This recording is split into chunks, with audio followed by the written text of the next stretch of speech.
Why don't you message Sloth quick and go, hey. He's online. He's streaming right now. He won't be able to have time to talk me through this shit right now.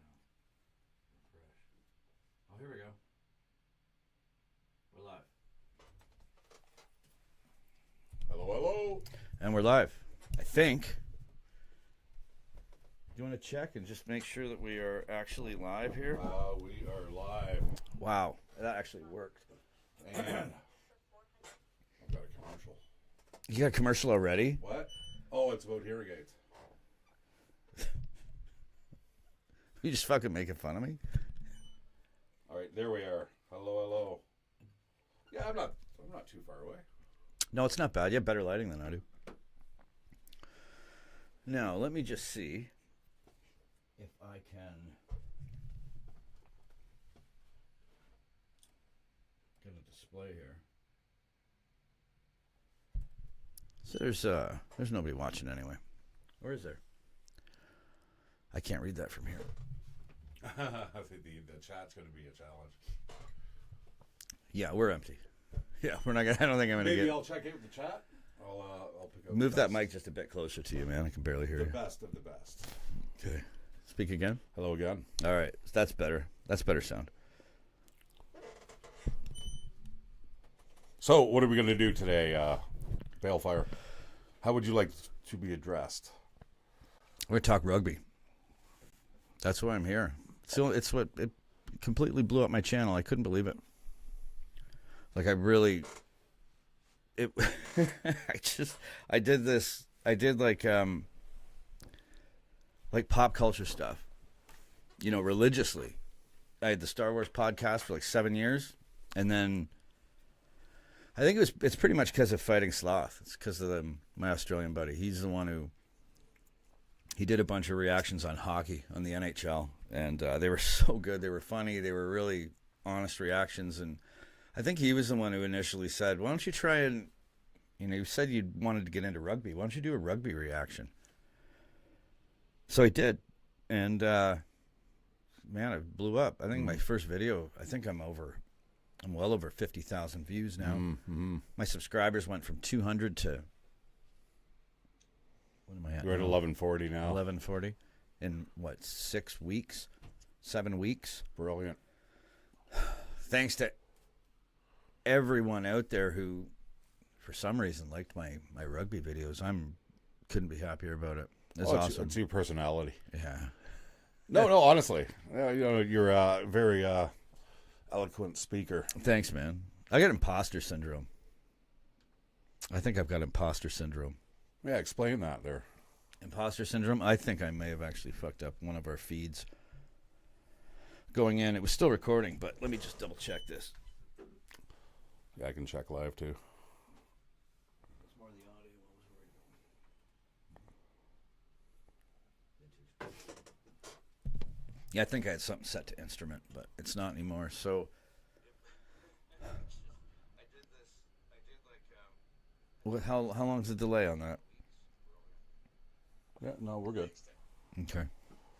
Oh, probably about a couple seconds, I think. Yeah. Okay. So yeah, imposter syndrome. Yeah, imposter syndrome. It's just like that. It's that feeling that, this isn't me. You know what I mean? I know 1,000 subs. I mean, that's nothing compared to some channels out there. But, for me, I never thought I'd get to 500, let alone 1,000, and then be monetized. And So more of a disassociation. kind of. It's like, is this me? Mm-hmm. I mean, you kind of, imposter syndrome, I guess, to a certain extent, it's kind of like you're going to wake up and everyone's going to realize you fooled them all. You know what I mean? Who's this guy? Well, I mean, content creating is part of that. I mean, I was one of the first people to say, wow, people are actually watching so much reaction videos on rugby. Yeah. I love rugby. I love it. You're one of the reasons I decided to do it too, because you'd said you're really picky about anything that you get. Team sports. Anything you like. Team sports, You're for always sure. picky about stuff like that, and it's so if you say to me, you should check this out, this is pretty cool. There's a pretty damn good chance that I'm going to think it's cool too. Yeah, I see. Yeah. So when I follow like football or as it's known here in North America, soccer, um, I generally just watch the World Cup. I'm very much the same when it comes to rugby as well. Rugby World Cup definitely is a game not to be missed. I've seen a few. We're going to watch a game tonight, aren't we? I have some stuff that we're gonna watch. I don't think we're gonna watch a full game. I thought about doing that initially. Just bear with me while I adjust my camera here. But I would have to say, I think if we were going to do something like that, a much larger screen would probably help out quite a bit.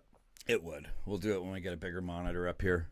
But I definitely want to do that. I definitely want to watch a whole game and react to it. I do. Or if we're lucky enough, we'll get the. What year is the next playoff? No, it's every year. Sorry. You mean the World Cup? Yeah, there's no World Cup. I'm pretty sure it's every year. It is every year. Yeah, that's what I'm seeing. Is that right? Yeah, is it? I know nobody's watching right now, but if you jump on here, yeah, tell me like how often. I think it's the World Cup every summer. Yeah. I think it's every summer. Have you ever looked into anything on Rugby League? I think we were talking about this before, and I said we'll leave it for the live stream. Sure. Any knowledge of that? Rugby League. Yeah, I'm all about. You're kind of a purist. Well, yeah, when it comes to rugby, I want the English leagues, the Celtic leagues, France, South Africa. So that is. Well, they're the big boys, right? Right. South Africa, France, Australia, New Zealand. Yeah. But the thing is, what Ireland. you're talking about there Ireland. with the rugby league, do they not take people from those pools and then? Oh yeah, there's a lot of there's a lot of crossover between regular rugby and rugby league. Absolutely, back and forth. What's the difference? So the main difference that I'm still a newbie, right? But the main difference that I could see is the fact that there's downs. Essentially, they're not called downs. You get a certain number of Six of them, attempts. Right? Yeah, I think it's 6. I've heard people say 5, but they may mean 5, and then on the 6th you kick it. I think. And it's 4 in American football. It's what? 4 downs. Yeah. Okay. Yeah. American football is 4 downs. Canadian football is 3, which is why you get way more on a passing. on a bigger pitch. On a bigger field, yeah. So that's one of the things. I don't like football, period. But if I had to watch one form of American football, it would be Canadian football because it's way more exciting. There's a lot more passing, a lot less handoffs, a lot less running plays. They're mostly passing plays. See, for me, it's the stoppage. And that's one thing That's I really, exactly really why. appreciate about. So, what are we going to call Union? I guess, right? Union is traditional rugby. I gotcha. Yeah, and I didn't know this when I put out my first video. I learned very quickly. I Very read some quickly. of those, the comments there. Very quickly, I learned that there is a big difference between the codes. That's the parlance of the sport. There's different codes of rugby. So like sevens would be a code, union would be a code, league would be a code. Whereas people that I've found, people who watch union, it's the only code there is for the most part.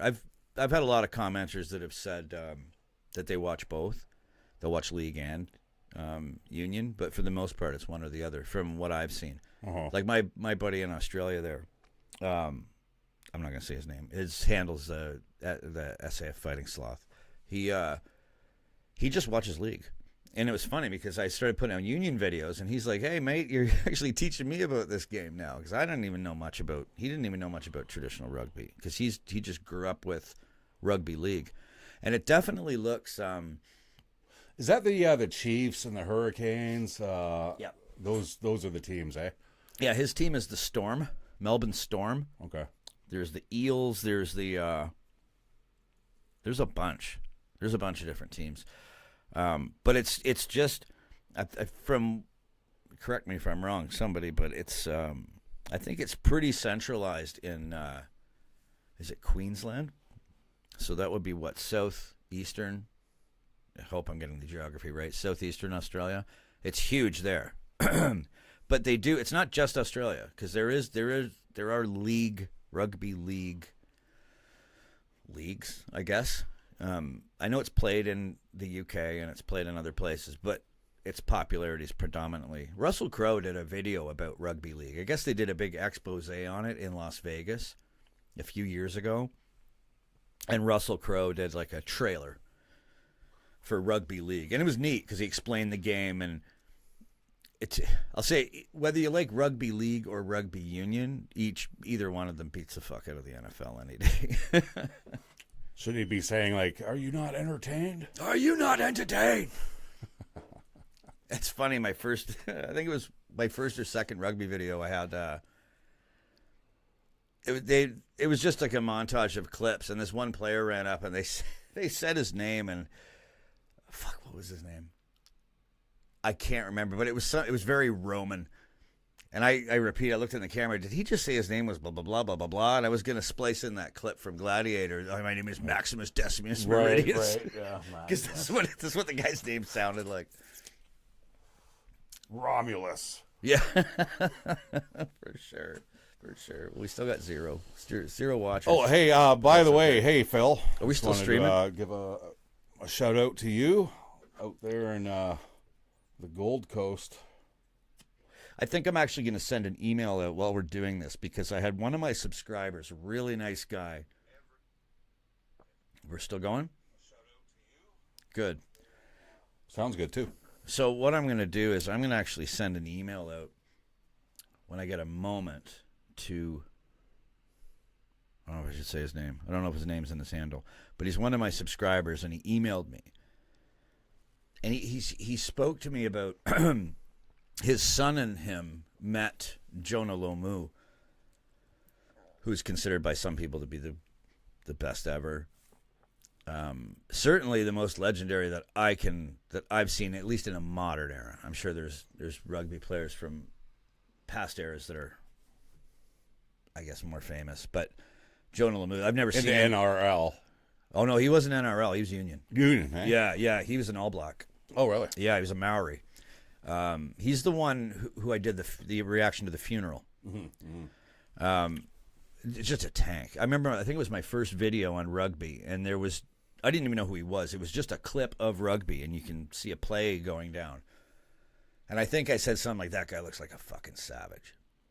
And I had about 100 people message me within the hour, saying, yeah, he was. He was a fucking legend. Like, this guy was not only a great athlete, but a great human being. And, like, you can't say enough about this guy. 2 weeks before this guy died, he was visiting other people in the hospital. You know what I mean? Just a class act. Mm-hmm. And just a ruthless on the pitch, but apparently just the nicest guy on the planet. So anyway, this subscriber of mine sent me an email. A cardiac event? He had kidney disease, I believe. It was kidney disease. But one of my subscribers said that he and his son met him. I can't remember where. Just pass me that. Met him, and he said he said he was taking selfies with everybody. And I said, well, did you get a selfie yourselves? And he says, oh, yeah, I got a picture of him with me and my son.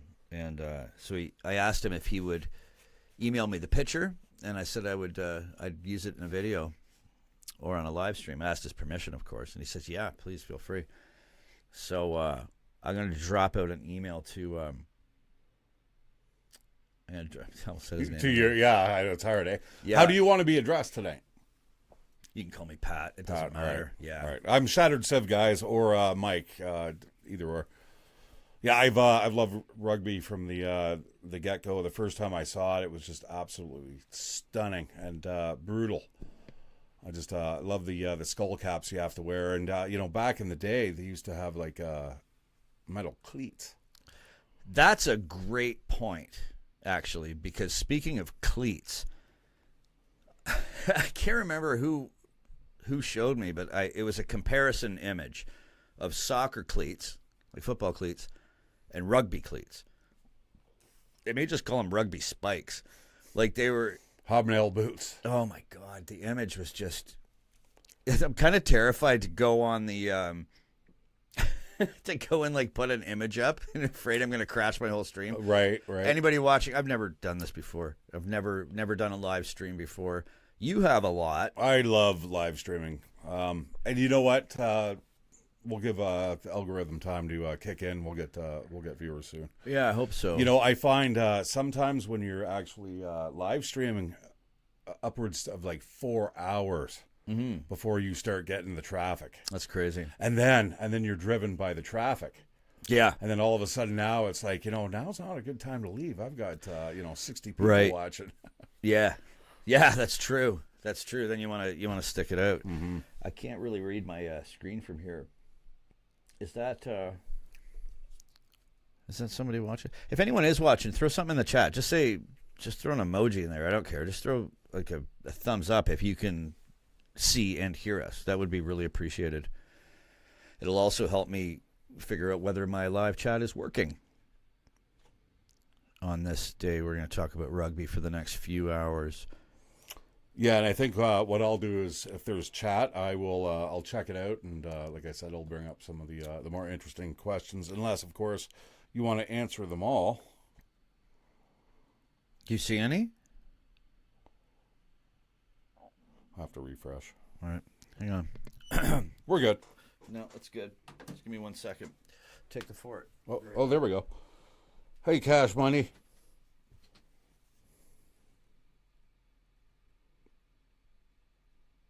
Is that a comment? Mm-hmm. On the stream? Mm-hmm. Okay. I'll jump back. I see ya. Hey, thanks for dropping in. I'm a little ways from my computer. My computer's got the loudest fan because it's a gaming laptop. So if I have it too close to the mic, it kind of overwhelms it with noise.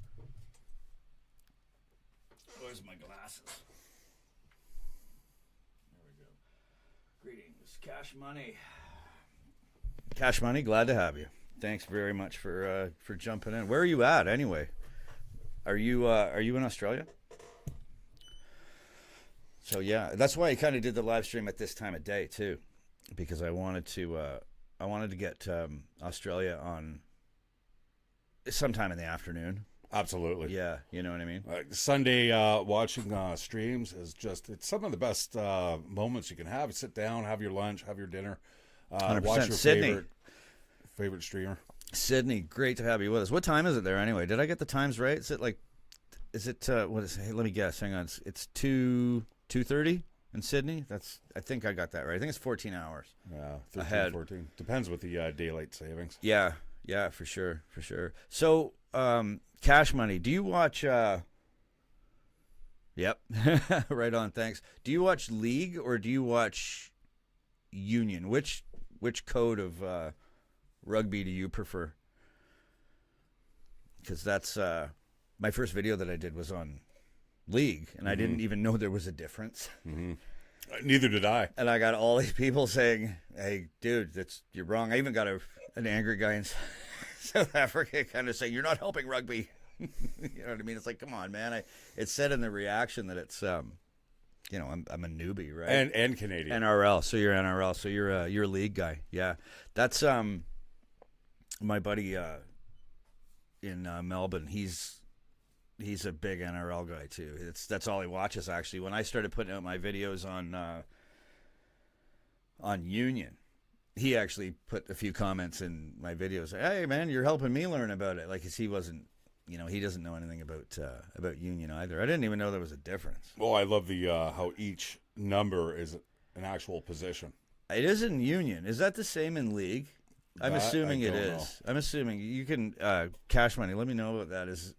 Are the numbers designative of position the same way they are in Union? Because you have wingers, kickers, you have the hooker. Absolutely. Yeah. I'm not sure 1 to 8 the heavies. Yes, is it 1 to 8? That was 1 to 5. It's like yeah, for sure. So the numbers are still designated to position. Okay, good. Yeah, and I've watched both now, and I like them both. I really do. I can totally see why League has such a following, because it is a really exciting brand of rugby. It is. There's aspects of it that are outside the box. You get a lot of scrums, right? I haven't watched enough to know that particularly. Like you get what is the mall and the Cashman, Rock. if you're listening to any of these questions that Mike and I are throwing out and you got an answer, please throw it up there. Yeah, I think it's the mall and the Ruck. I think you get to see a lot of in the NRL. In the league, yeah. It's an Union exciting is game. just more like just fucking run and get that fucking. Well, Union, ball. it's endless. Like, I mean, there's no in league. You only have a certain number of attempts to get your try, Right. And then the ball changes hands, or you kick it. In Union, you just go until someone takes it, or you have a turnover, or you get a try. Yeah. That's the only way to.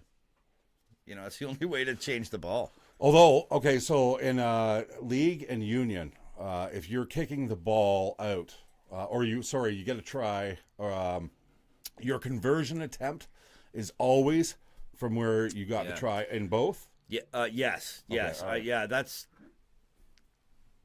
definitely the case because I remember the first game I watched, or the first highlight reel I watched. Remember, I told you that it was actually. It was league, and I didn't know that there was a difference. Mm-hmm. That was one of the first questions that I kind of threw out at whoever watched the video. It turns out 50,000 people watched it. I didn't expect. And still climbing. Yeah, I didn't expect that. It was awesome to talk to all those people, and I try to answer as many comments as I can. It's starting to get overwhelming, but every day I will sit down for at least 10 or 15 minutes and just answer as many as I can. But a lot of people told me that they were specifically like. Because I asked that question a lot. I'm like, they're taking that kick from a crazy angle. Mm-hmm. Like, that is so hard. And they've got that look? Oh, dude, you should see my latest video that they did on Carter, Dan Carter. This guy, when he lines up this kick, apparently I think it was one that won the World Cup. I kind of did a montage, like calculating. Right. Calculating. With all the swirls of the algebra. Yeah, the check. No mauls in league. That's union. Okay, so what's the... You gotta forgive me your cash money. Seriously, man, I'm so new to this sports. What? Ask your question. I'm going to try to answer it. The question? Yeah. Oh, okay. Well, what's the difference between a maul and a scrum? Well, they're both scrum, but you got a ruck. Oh, sorry, a ruck. See, a ruck and a maul. So one, they're actually holding the ball, and they're using the scrum to actually gain yardage, right, or gain ground. Yeah. Whereas the other one, I'm going to interchange both of this. Feel free to call us idiots there, Cash Money. The ball is on the ground, and that's where the hooker is kind of waiting for it to come out, and they kick the ball back, and the ball is actually in motion that way. Gotcha. And it allows your teammates to kind of regroup. Right. Yeah. See, I'm understanding the game now as I'm watching it. The lingo is escaping me a lot. I'm still getting used to that, and the numbers as well. I know what certain numbers do. I know that. I know there's two wingers, and the wingers are 11 and is it 10 and 11 are the wingers? Because I've watched so many Jonah Lomu videos that I always see that number 11. So I know he was a winger. He was a big winger. I see 11s too. everywhere. Yeah. 11. For sure. Watch, you guys are going to, next time you walk to the stove, you're going to see 11. Yeah, for sure. Make a wish. Yeah, I'll tell you. I like both codes. I saw a great video that was recommended to me by a lot of subs, which was that one I told you about, the Russell Crowe, where he explains Rugby League. Mm-hmm. It's. I think the title of the video is literally Russell Crowe explains Rugby League to Americans, because they had some big exposition of it in Vegas, I think, a few years ago. And it was kind of like, if you like American football, check this out. And it is both codes of rugby I love. They're both awesome. Whistle watch with that one referee that you had the one video on. Which, Nigel Owens. Yeah. The referee. Yeah. Whistle watch, I think, is the name of his podcast. Or, he has one? Yeah. Oh, no way. Yeah, I can't believe I haven't checked it out yet. Yeah, and just absolutely brilliant. Breaks down, the plays of the game, why it was called this way. Oh, man, I got to check. I can't believe nobody's told me about that yet. Oh, well, I hope I'm right. Yeah. I No. actually got this through the All Blacks channel. I do follow them just for live presentations. Yeah, because you've been, I mean, maybe not as into it as some people, but you watch rugby. Like if it's on, you'll watch it. For a Canadian, yeah. Yeah, because you've always told me that. No, I don't like North American sports. You're not even a hockey fan, but you like rugby. Yeah. It's the team sports I don't like. Well, rugby's a team sport. It is, but it's just something a lot more manly about it. I won't disagree with that. I don't know. I don't want to sound like I'm being... Yeah, don't start hating on hockey. We may not be able to be friends anymore. Right. No, but I mean, even I love lacrosse. Lacrosse is another awesome team sport, but we were talking about this a couple weeks ago. I have no idea how to pronounce that handle by my friend, but I am glad you're here. Morning, guys. Good to see you. Where are you at? Rugby is the best. Not into any other sport. Hey, man, all respect. If I was only into one, it'd be right up there if I wasn't already a hockey fan. Like, I'm loving rugby. What's the handle there? S1 new DTFY. Cape Town, South Africa. Oh my God! Thanks for being here. That's so cool. Faf de Klerk. That is so cool that you're here. I was hoping that someone from South Africa would drop in. What time is it there? Morning. You say morning, guys. What time is it there in Cape Town? That's awesome. So we got a Springboks fan here. About 5 in the morning, I think. Home of the Box. Yeah, man, for sure. I've been watching a lot. 6:30 a.m. You're a trooper. Thanks for being here. I really appreciate you jumping in on the stream there. Yeah, Springboks. I just watched. I haven't watched it yet. Actually, it's a game. I actually have it queued up. I don't know if I have it queued up on this stream, but I can always bring it up. It's just worried about copyright shit.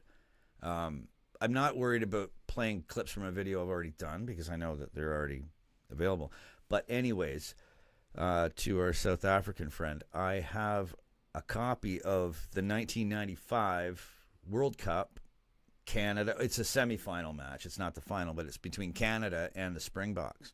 And I was told by a lot of people that it was one of the, I don't know, nasty's not the right word, but one of the roughest matches. Canada? Yeah. Yeah. Apparently at that time we were coming up in the world. And what was the name of the team?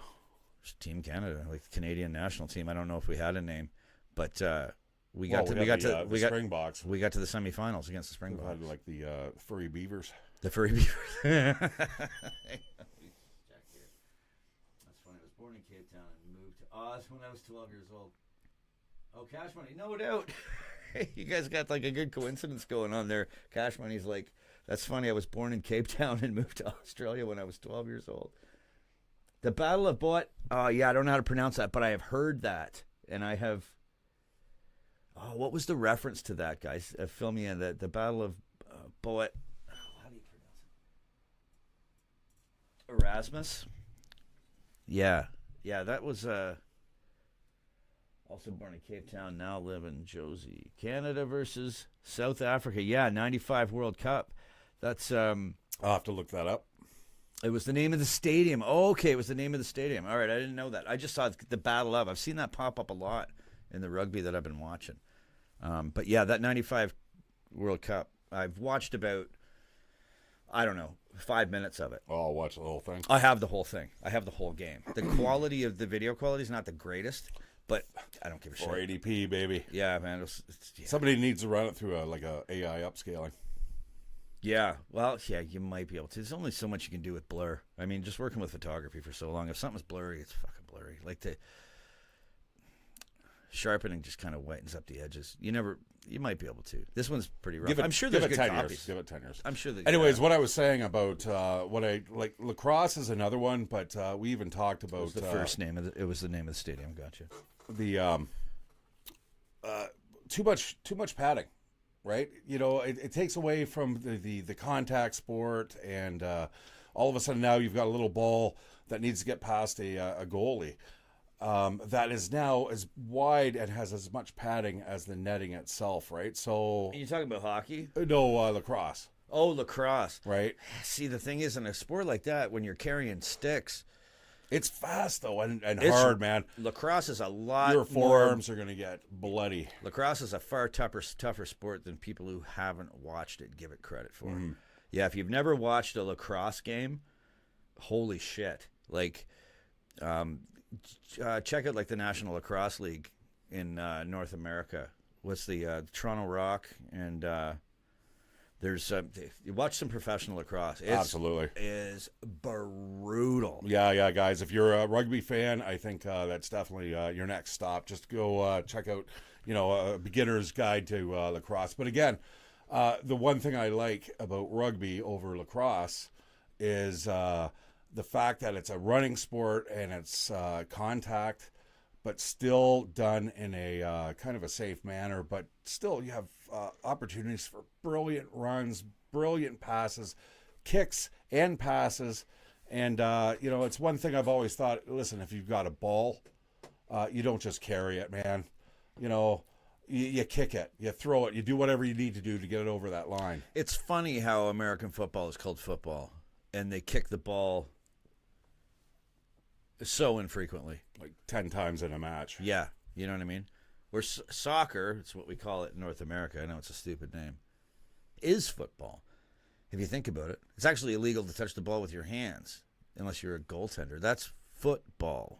You know what I mean? It makes sense. Another thing about American football, the touchdown, that's rugby, because you have to touch the ball down in that end zone with downward pressure. That's where the word touchdown comes from. But in the NFL, it's still called a touchdown, but the ball doesn't have to touch the ground. You just got to run into the end zone carrying it, or have 2 feet in the end zone. Right.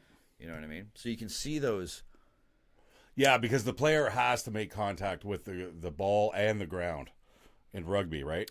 It's not like if you land on your back and you're holding the ball. Yeah. That's not a try. Say that again. So if you were to actually get like knocked off in the air, you land on your back, you're holding the ball. Yeah, the ball's not on the ground. It's not a try. Right. Yeah. So, hey, guys, I've got one question for the viewers out there. This may be just towards Union, but you have the first 15 players on the pitch. How do the numbers of the substitutions work? So how, let's say, That's a good question. Number 25 comes on. How do you guys determine what position that player is at in the teaming? That's a really good question. Yeah. Like, if you substitute a player, do you have? I mean, there's no way you got 15 guys on the sidelines to sub. You do. Yeah. Do you? Oh, yeah. You've got like huge amounts of numbers. So what I would like to Well, if you're think, just substituting a 10, you have to obviously replace that player with a 10. Do you not? wouldn't it be a 20? Depends on what strategy you play. Okay. 16 to 23, lowest numbers are forwards. Higher numbers are the backs. Okay. All right. Thanks, John. All right. Appreciate that. And again, 30 players, like 15 off on the bench. Yeah. So, John, answer me that. Does that mean there's 15 players on the bench to sub out? Yeah. Give me a bit more of a give me a bit more nuance on that, because I'm curious about that too. What do we got here? Some comments. Problem with AFL, all the stoppages. You know what I mean? I agree. Absolutely. I was saying that to Pat earlier tonight. Yeah, go on. The downs and stuff. It's okay. I just get the ball and fucking run. Yeah. Or get hurt and then the stoppage. Yeah. I don't know. Yeah. I don't necessarily want to see people get beat up, but I want to see a good, hard match. Well, yeah, that's what Don Cherry used to say about the NHL. You don't have to hit people to maim them, but hit them to hurt. You know what I mean? Like, you don't want to. Enforcers. Absolutely. You're enforcing, hey, you just stepped a little too This close. is true. To, Not so much anymore, but yeah. 15 players on the field, 8 subs. Oh. Making 23 in total. Okay, John, so what happens if, say, like number 10 has to be subbed out, but there's no number 10 on the bench? Does that player just use the number they've got on their back and just plays that role? I'm assuming that would be the case. As far as the other statement there was, all the stoppages. That was the problem with the Australian. Oh, you're talking Australian Football League. Okay, you weren't talking NRL there. You said AFL. I just did a video on AFL, on Australian Football League, which is Australian Rules Football. I just did a video on it. It took me 2 days to make the video. Blocked everywhere. Copyright claim. Blocked it globally. I'm brought to you by NordVPN. Yeah. For sure. For sure. By the way, NordVPN is not a sponsor of my channel. Yeah. So I watched this video of, it will get posted. It might be up now, because if you dispute a claim for like a copyright claim and it's blocked, it will post it 48 hours later. But I don't know if this one will be, because it was blocked globally. So I don't know if they'll post it at all. But anyways, I did a video on the Australian Football League. I was confused as hell watching the highlight reels. I was so confused. And I think it's just because I've spent so much time digging into rugby in the last while that I also don't think it was the greatest highlight reel. Like, there was no instant replays. There was no no detailed breakdowns. All that what is happening is happening. All I really remember is that they wore really short shorts. I think that was one of my first comments when I was watching. I'm like, those are really short shorts. Hey, I've seen Faf de Klerk in his bikini underwear, man. Who? It's from the Springboks. He's the hooker. Okay. Man, this guy, he's a little short guy. He's the guy that was picking a fight with those two big dudes. And then one guy just picks him up and throws him away. Right. He's like laughing. He's like, whatever. But he is so scrappy. Could I borrow that there? Yeah. Are you light? Yeah. Sorry. And anyways, I'm gonna go get my. I've almost got a man crush on the dude. But this guy is 5'9", 220 pounds.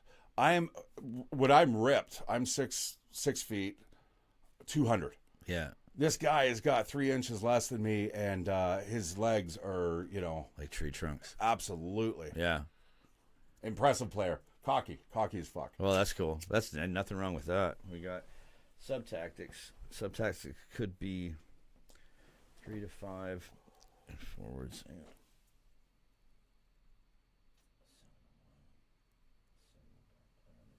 High risk, high reward. 7 forwards, only 1 backline reserve. Okay. There's South Africa flag. So basically, if you meeting. fuck up, Wait, hang on. South African flag Speedos meeting Prince William. AI, make it so. That's awesome. That's awesome. Well, hey guys, if you don't know what his first name really is, this is news to me, but it's Francois. I got in shit for calling Anton Dupont. Yeah, and I should know better because I'm a Canadian. It's Dupont. Yeah, exactly. And I've corrected that in every video I've done since. I'm just gonna grab a Yeti for your can there. I'll be right back. Take the stream. I'll be right back. Alrighty, my friend. All right, guys. Yeah, so I think Patrick right now is actually a little bit more advanced in the nuances of the sport of rugby. I love the sport. It was something that I'd watch on Sundays, and but the thing is, as soon as you lose cable, you have zero access to it. So right now I'm still kind of watching, I think the last match I watched was the 2024 World Cup there for Union. Great match. But the thing is, it's always broadcast. They'll give you on the title card the match outcome. So it's like, guys, I don't know who's uploading these videos, but like a spoiler alert would be super nice. Yeah, I think initially tonight we were thinking about kind of streaming a match and just kind of doing our commentary on it. Instead, I think we might just do small vignettes, possibly. We're gonna see. We're gonna see how you guys react, and what you guys want to talk about.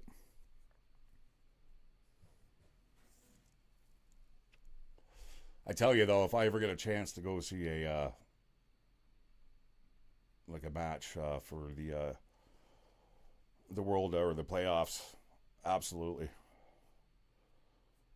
Something exciting about being in such a large stadium, you know, and especially with the way the sun kind of changes throughout the match. It's one thing. I'm not a fan of sevens. I know they introduced that into the Olympics, and I saw them actually playing the sevens there for a while, and I was just like, I couldn't stomach it. It's too fast. It feels a little bit more like soccer, a lot of stoppage.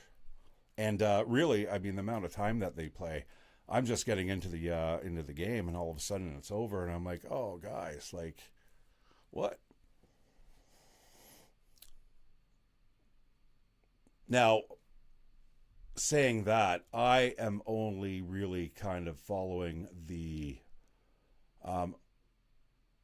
top union teams, all the divisions and everything else there, and the cohesion. I know that there's a whole bunch of vernacular that you use when you're kind of describing how these teams kind of get together, and the team cohesion is where it actually really comes from, because if you've got a bunch of players that know how everyone's going to react, all of a sudden you have got an awesome team. If you've got like too many divisions though, then you've got too many good players that are making up the star team, and they don't know how to interact with each other.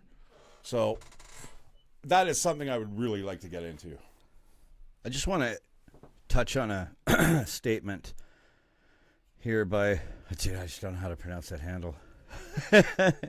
I'm just going to call you S1 from here on in. What was the statement you made? There were South Africa versus France, quarterfinals, one of the best games in history. Saw that one. Me too. Unbelievable. Was that DuPont was in that game? I think I'm thinking of the same game. DuPont? Yeah, Antoine Dupont. Hey, dude, that guy's fucking awesome. I saw a highlight reel hit him. I think what I did was, for one of my videos, I just threw it out online. I said, okay, guys, you guys are the experts. I'm the newbie. Who's the best player in the world? What's your opinion?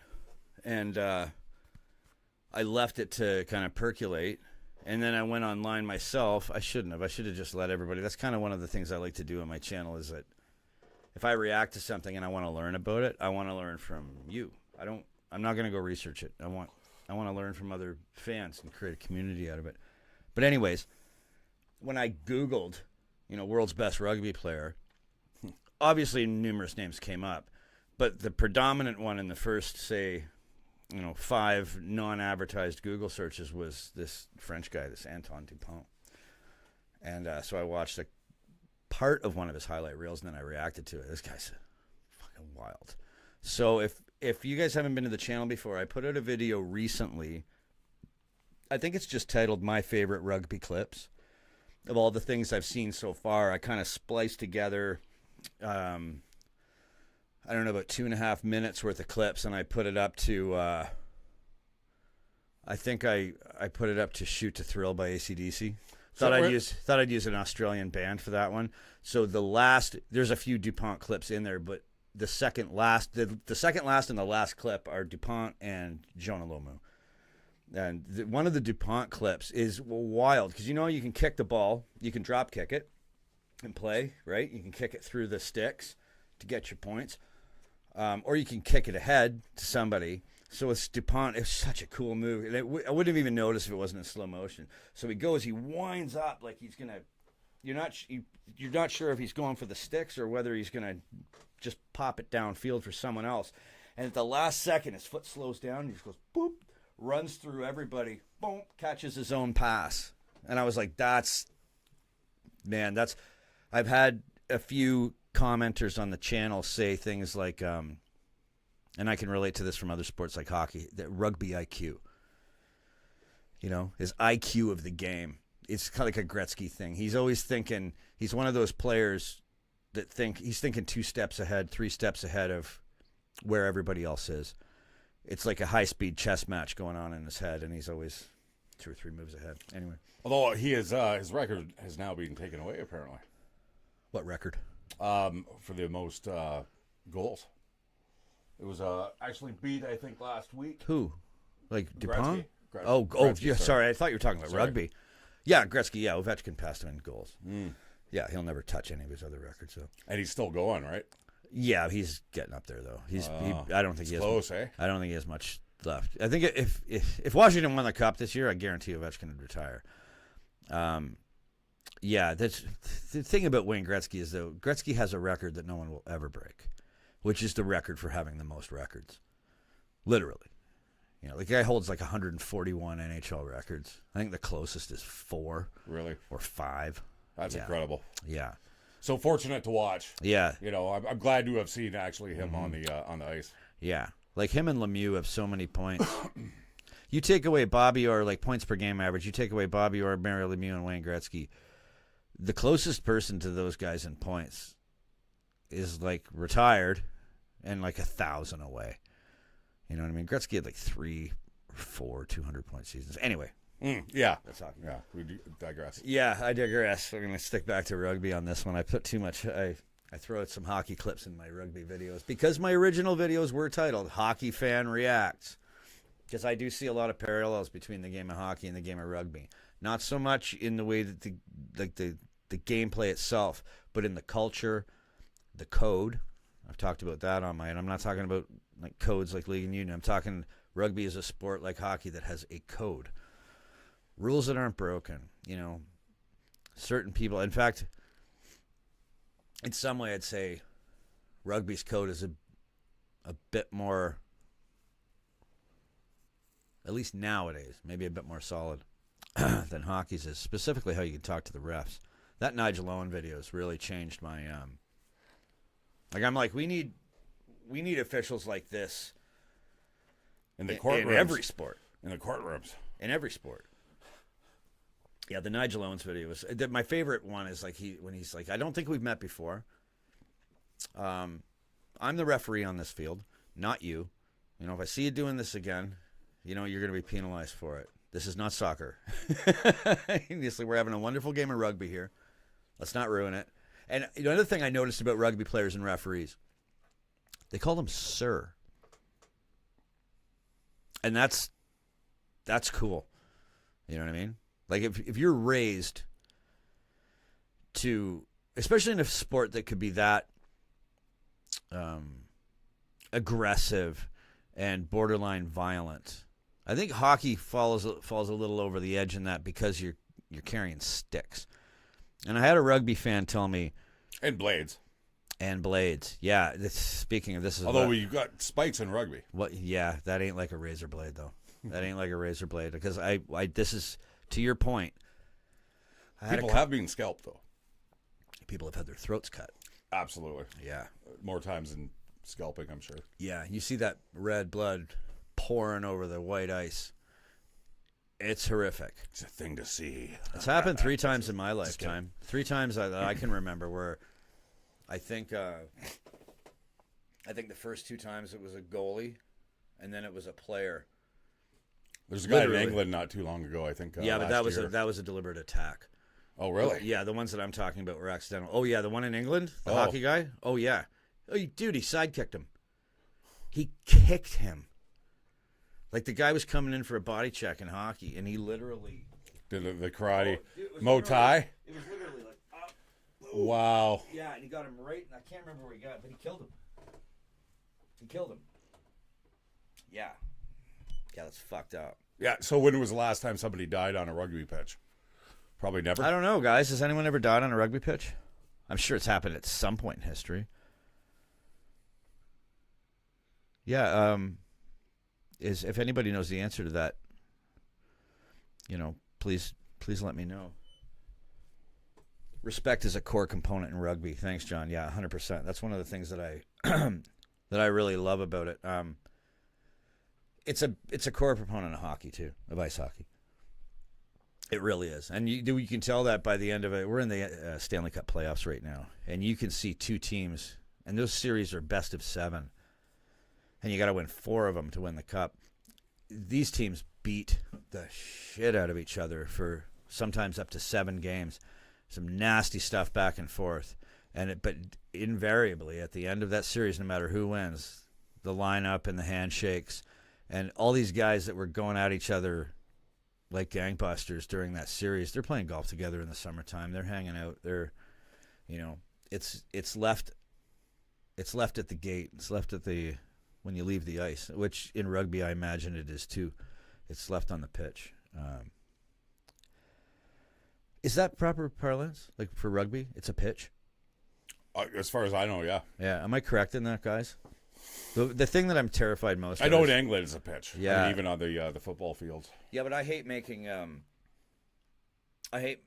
like football references, like American football references. No, I'm talking soccer. Oh, okay. I got you. Yeah, no.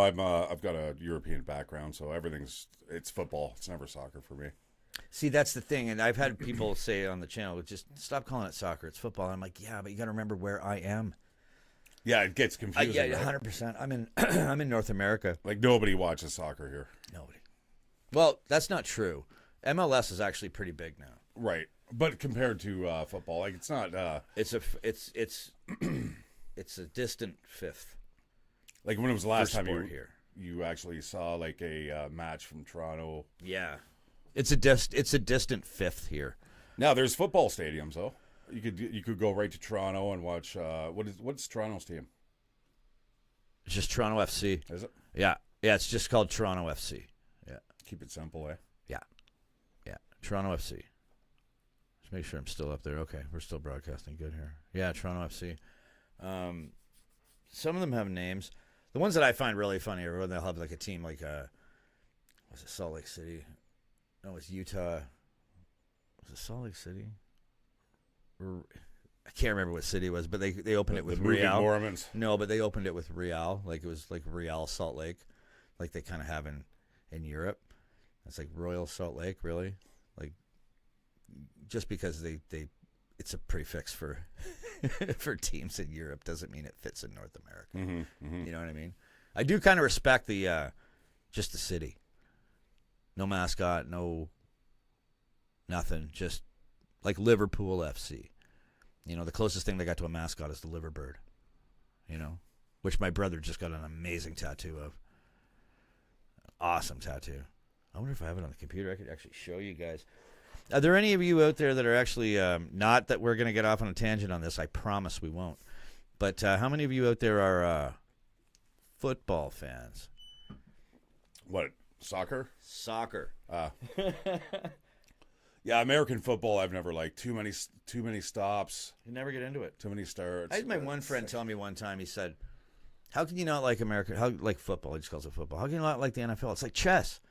It's like I don't watch chess on TV either. You know what I mean? The only thing I can think of more boring than watching the NFL on TV is watching chess on TV. Well, unless it's boxing chess. Yeah, but by that comparison, you could say any sport's chess. No. It's boxing and chess. So you have 3 rounds in the ring, and then you have to play. What is this, like ESPN 19? Obscure Sports Quarterly? Absolutely. Boxing, like chess, guys. Dodgeball. And so you either win by a knockout or by a checkmate. Are you serious? Yeah. So obviously you can check it out on YouTube, guys. Obviously your brain's getting more punched out as you're going on, so the chess games probably don't last very long. Okay. We've also got medieval MMA. Medieval MMA. Armored MMA. That is cool. Yeah, that's the Liverpool tattoo my brother got a couple days ago. The Liverbird? Yeah, that's what it's called. I don't know where it actually comes from. I don't know if you guys can actually see this. I'll try and hold it up to the camera. Otherwise, I'll try to put an image up. I don't know whether it'll really come through here, but I don't think it's going to pick it up. There's such a delay. It's going to hold it. I don't know if you guys can see that or not. 5 hours later. Mm-hmm. I still haven't put the phone down. Yeah, actually, I'm actually going to send an email to my one subscriber right now because I'd love him to come on because I have a great picture and I don't want to put it up on the stream until he's here. I have permission to put it up. It's a picture of him and his son and Jonah Lomu, the that all black number 11. Just a beast, absolute beast. Let's see if I can find him. Well, that's like Eben from the Springboks. Eben Asbeth. Yeah. Huge. This guy. Oh is yeah, 6'8". I've seen a few videos on him. That guy looks like a like a WWE wrestler. He but does. without the definition. yeah. Just as large though, and this guy takes no shit. I've seen him angry, and it's like, dude. Well, that's what I find about rugby players. They're just big. They're just big dudes. You know, not like steroid big like the NFL. They're just big dudes. Mm-hmm. If rugby players did steroids, it'd be an army. What was the first? How did you get into rugby? Like, what was, because you've liked it? I've loved combat sports since I was young, right? So I started off with boxing, and then really as soon as I started seeing the contact and the hits in rugby, I was like, oh, dude, this is almost like boxing but with 30 people. Yeah, kind of is too, isn't it? For sure. Hey, I'm doing a live stream right now. Here, let's do audio. I'd love to show that picture of you and your son and Lomu that you sent me, but I'd prefer to do it if you were in the chat with me. If you got time in the next bit, we'll probably be streaming for the next several hours, so drop in and tell me who you are in the comments so I know it's you, and I'll wait on you to show that picture. And is Nolan here? It was Nolan? Nolan? Yeah, tonight. We met that gentleman. Oh, yeah, my friend, yeah. He said he was going to jump in. Yeah, he hasn't shown up either. At least I don't think so. He might be watching. What do we got? No firearms allowed in here.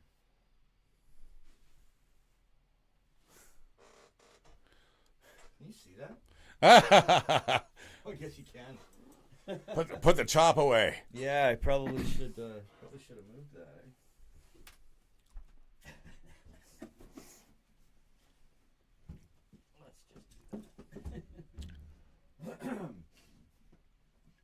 It's perfectly legal. It's perfectly legal and licensed. What do we got here? LOL stuff. Oh, you guys know each other. That's awesome. I'm so glad. Who's here? Who in the chat is a sub? I don't mean to put you guys in the spot, but seriously, I got 4 people that have been pretty consistently here, and I'm really glad to have all of you, and I'm glad you're chatting amongst yourselves too. Who's subscribed? At the moment in your rugby journey, what are the aspects both of you have been really drawn to so far? That's a great question, John. I'll read that again for you, Mike. At this moment in your rugby journey, what are the aspects both of you have been really drawn to so far? So what's the aspect of rugby that... Oh, for me, dude, if I was like... That's a great question. 30 years younger, with the attitude that I have now, I would absolutely love to be on the pitch. It's funny you say that. I don't think I was manly enough then. I love fighting. I love it. I love it, and I have no problem getting hurt. Well, I mean, I did martial arts for 25 years, but different aspects. That's to avoid getting hurt. Exactly. The thing that draws me to rugby the most... Now, if they introduce jiu-jitsu into rugby, I've seen a couple good tackles. There have been some good... Well, I spliced that one GSP image, that one GSP blip in, because it was, again, in the women's rugby. I was like, there's a little jiu-jitsu on the field. So the thing that's drawing me to rugby more than anything else, I think it's 2 things. It's the nonstop play, union, I'm talking here. It'd be the nonstop play. The fact that the only way to really lose the ball, the only time the play stops is if you score a try, it gets taken away from you. Or there's offside. But even that's deferred. Yeah, for sure. Like the play, I like the fact that there's no downs, that the play doesn't stop. I think it's the constant nature of the game, I think, is what drew me in initially. Because I think from being in North America, one of the things I just expect in a sport like that is stoppages. Okay, when does this stop? You know what I mean? When does the defensive line come out? Oh, it's Iron Man football. They play both ends of the field. So I think those two aspects. I think the fact that the whole entire team is responsible for defense and offense, and the game never stops. Another thing that I think has really opened my eyes is the skill with which those conversions are kicked. A video, I think it was the last video I put out, was Dan Carter. And the opening of it, I think it was from a World Cup, and the opening of it is him taking a kick. So obviously the try happened like right on the edge of the field. And he was, maybe it wasn't from that. Well, it had to be because he was at the edge of the field, but it looked like a long way away. That's the one where I said I kind of spliced it in. It's like calculating. He looked down at that ball like 5 or 6 times. There's a few players that do that. And then he stopped. Well, golfers do it all the time. And then kind of just, it was like hit enter on that mental computer. Right. And then he just pop, boom. As soon as it left his foot, I was like, holy shit, that was amazing. And the wind. Mm-hmm. I've seen some great kicks at angles that are just almost impossible. Yeah. And you just factor in that wind, and it just goes right in, and just brilliant. Yeah.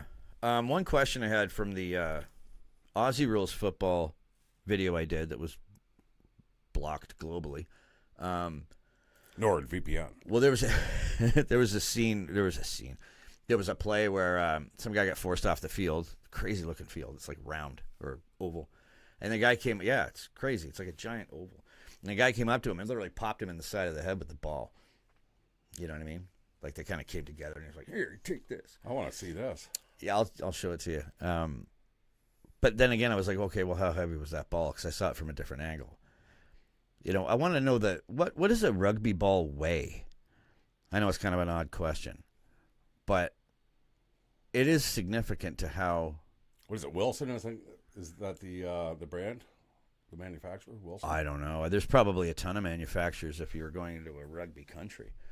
You know, I mean, here you can buy footballs that are made by Wilson, Cooper, you know, Nike. But they've got to use the same ball every time. Oh, I'm sure there's an official ball. Like in baseball, there's a lot of companies that make hard balls, but Rawlings are the only one that makes them for the MLB. So the one thing what I would also really appreciate about the rugby would be the fact that if you're in a championship playoff, like you're going to the semis, the quarters, or the quarter semi, and then the finals, they track your kick record.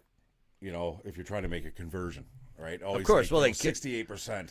That's all analytics now. They keep track of everything. Step you take. And it's incredible. Sports now. Yeah, it really is. Yeah, so it's I'm amazing. not used to that, right? So yeah, well, they do it in all sports now. Like the amount of stats that are tracked is absolutely incredible. Just under half kg, so just under half kilograms. So that'd be like half kilograms. So 500 grams. That'd be about a pound. Yeah. He has a pound. Kilograms, roughly half a pound. He says he's Canadian. Roughly. He's actually kind of like I'm a fucking Gen X. Fuck you. I started kindergarten in the 70s, man. Like, I grew up with Imperial and... But actually, you're older than me. What are you talking about? It was old metric. It's all metric. I don't know where I get... I'm half Imperial, half metric. Like, we are here in Canada. We are. Like height... I don't know how many fucking centimeters. Yeah. I'm like 183 centimeters. I don't know what that is. I can't even visualize it. But feet just seem to make more sense. You know, I'm 5'11"-ish. You know what I mean? 10 feet is a story. You know? Meters and yards.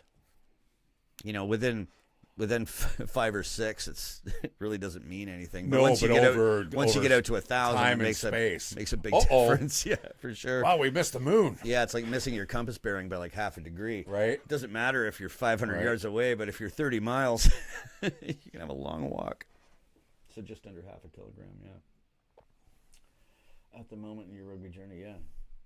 Aspects that both of you have been drawn to. Yeah, so for me, it's that nonstop action.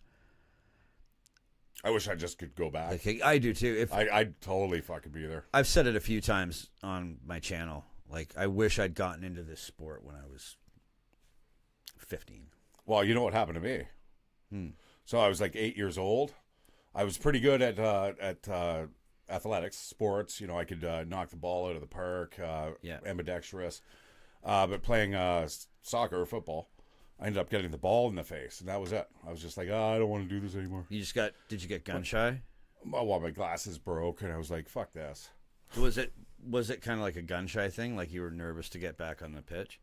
Well, yeah, because I didn't expect the ball to come right at my face at like, rocket speeds, and I was like, oh shit. Yeah, it can be kind of strange. Well, when you watch some sports like hockey, I'm amazed that more people don't get hit in the face with pucks. Like during a power play, you got your quarterback, you got your top defenseman at the blue line there, winding up for 100-mile-an-hour slap shot. And a hockey puck isn't soft rubber. A hockey puck's 6.5 ounces of frozen, vulcanized rubber. That'll break your face. You know what I mean? And they wind up and they throw that puck, and guys just plant themselves in front of the net. So I had one of the commenters talk about.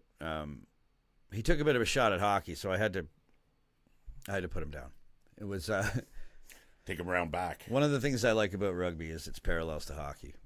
And one of those parallels is the toughness. And I've said often that one of the things I really respect about rugby players is the fact that they don't wear any equipment as opposed to the NFL. So I guess kind of fairly to somebody who doesn't really know hockey, this commenter said, in a nutshell, rugby's a man's game. It doesn't have any stupid pads or anything like that. Hockey doesn't even come close. Okay, well, back up. To say it doesn't come close, not correct. If there's any sport on the planet that requires protective equipment, it's hockey. First of all, it's not being played on grass. It's being played on concrete, hard ice. Mm-hmm. At faster speeds than anyone can run. Exactly. At huge fast speeds. I left your wallet on the dryer. Oh, thank you. I'm just gonna wait till you get. Are you gonna be all right there? Fuck's sakes, man. I don't. Oh no. Did you? You just. God, man, you're like a bull in a china shop. What are you doing? Sound like your old lady. She's sleeping. Let's keep it that way. All right. Anyways, where was I? Oh yeah. So he was saying that hockey doesn't even come close to rugby, and that's not true. Hockey is also surrounded by completely unyielding hard boards encased in glass. They're carrying sticks. They're firing deadly pucks at over 100 miles an hour. Plus, you have about a 7 or 8 inch razor blade on each foot. So, if hockey didn't have equipment, an NHL game would last about 15 minutes before everyone on the bench was in the hospital. That's just a fact. Do I think that the equipment might be a little overdone? Not anymore. Just because with the new sticks and the new equipment, it's just the puck just moves so fast. And I put a video out for him to watch. I put it in the comments, and I put a serious discretion warning on the video. I'm like, you don't think that hockey's in the same, even close to, the toughness of rugby? Check this out. Anyway, it was a video of a goaltender named Clint Malarchuk, who played for the Buffalo Sabres. And I watched this game live when I was a kid. And it wasn't intentional. There was just a bunch of people piled up in the crease in front of the net. And you couldn't really see whose skate hit his throat. But he dropped several pints of blood onto the ice. Miraculously, he lived and actually came back and played 10 weeks later. It was insane, but just right across. So, to say that's not even close. They're different. They're comparable in some ways, but they're so different. You can't compare a game. Say one game's tougher because one's played on grass and one's played on essentially concrete. It's the amazing thing about hockey is that up until let's see, when was the last player not to wear a helmet? It would have been probably Craig McTavish in the early 90s. Maybe he retired. There were players that never wore helmets. There were goalies that didn't wear masks. That's insane. Anyways, let's get back to rugby here. Is there anyone in the chat that knows where, what was that? Rugby players do wear protection gum guards. That's true. Yeah, 100%. That is true. I've had someone else point that out to me before, and it does kind of prove the point of how tough that sport is. It's incredible. You know what's really incredible in rugby is that there aren't as many injuries, as you'd think there'd be. Any deaths, though? Did we find that out?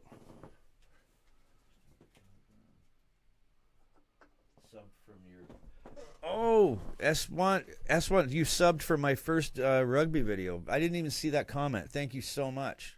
That's awesome. So appreciated that I've got someone who's been here since my kind of journey began. That's awesome. What's that? Amori and Ruck. A Maul and Ruck. The shirtlifters game. I don't know what that means. Wally Wombat. Immoral. Am I reading that right? A Moral and a Ruck are part of the shirtlifters game. A Maul, maybe? Maul and a Ruck? Maul and a Ruck, yeah.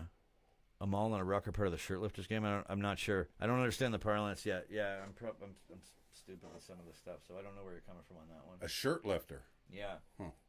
But S1 said rugby players do wear protection. They wear mouth guards. That's true.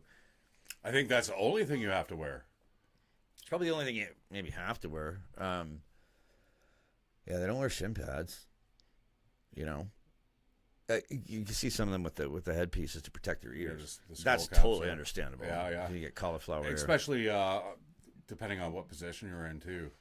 Yeah, for sure. Like if you're the ball carrier, you're going down lots. And people want the old stomperoonie. Yeah, man. Well, just smashing up against other shoulders with your ears. Oh, hey, you know another thing? Blood Bowl. If you guys have ever played the Games Workshop game, Blood Bowl, it is essentially it's a fantasy football game, but it is super violent. You can kick people on the ground, and I think that's where I kind of got, hey. Just push that door shut behind you.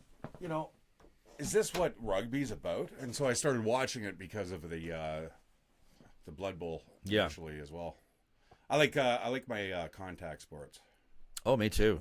All the sports I like are contact, except tennis. I'm a big tennis fan because that was one of the games, other than martial arts, it was one of the few things I was really good at. Mm-hmm. I was never good at hockey. I was never good at football, soccer. But tennis was one of the games that worked for me. Mm-hmm. But everything else I like. It's the only sports I really, really like now are ice hockey, MMA, and rugby. I'm totally hooked on rugby. Still learning it as I go. But I'm totally hooked on it. So that World Cup, answer me this, guys. The World Cup's once a year with rugby, correct? I'm pretty sure that's right. It's not every 4 years like it is in. So I wonder, do they have the actual, final meeting of, whoever's won, 5 championships well, it's usually. I guess it wouldn't make sense, though, would it? But it's usually like France or the All Blacks, the Springboks. I know Ireland has a really good team. Actually, one of the unsung heroes of Irish rugby was Paddy Mayne. Paddy Mayne. He was the most decorated. That doesn't sound Irish. Blair Paddy Mayne, yeah. He was. That's a total joke, guys. He was the most decorated soldier, British soldier in the Second World War. By the end of the Second World War, and he was denied a Victoria Cross, pretty much because of his. He wasn't. He didn't mix well. He didn't play well with authority. But he was recommended by General Montgomery for a Victoria Cross. Yeah, he was the commander of the SAS. For the once David Sterling was captured. But did he play rugby? Yeah, he played for the Irish Lions. He was the captain. He was a captain of the Irish Lions at the age of, I think it was the Irish Lions, at the age of it was crazy, at the age of 21, which was insane. Someone that young would never have been the captain of that rugby team. So he was an incredible athlete. He was a world-class rugby player. 70s, 80s? Oh, no, man. It's in the 1930s. 30s? Oh, yeah. Way back. Oh, yeah. This is World War II. Oh. Yeah. David Sterling founded the SAS. And when David Sterling, he was the leader of the SAS. And when he was captured by the Germans, Paddy Mayne became, he was Colonel Mayne? Lieutenant Colonel. He became the overseer of the SAS for the rest of the war. Basically, he took what David Sterling did and then pretty much created what are now modern special forces. Just move that mic a little closer to you because I can't really hear you.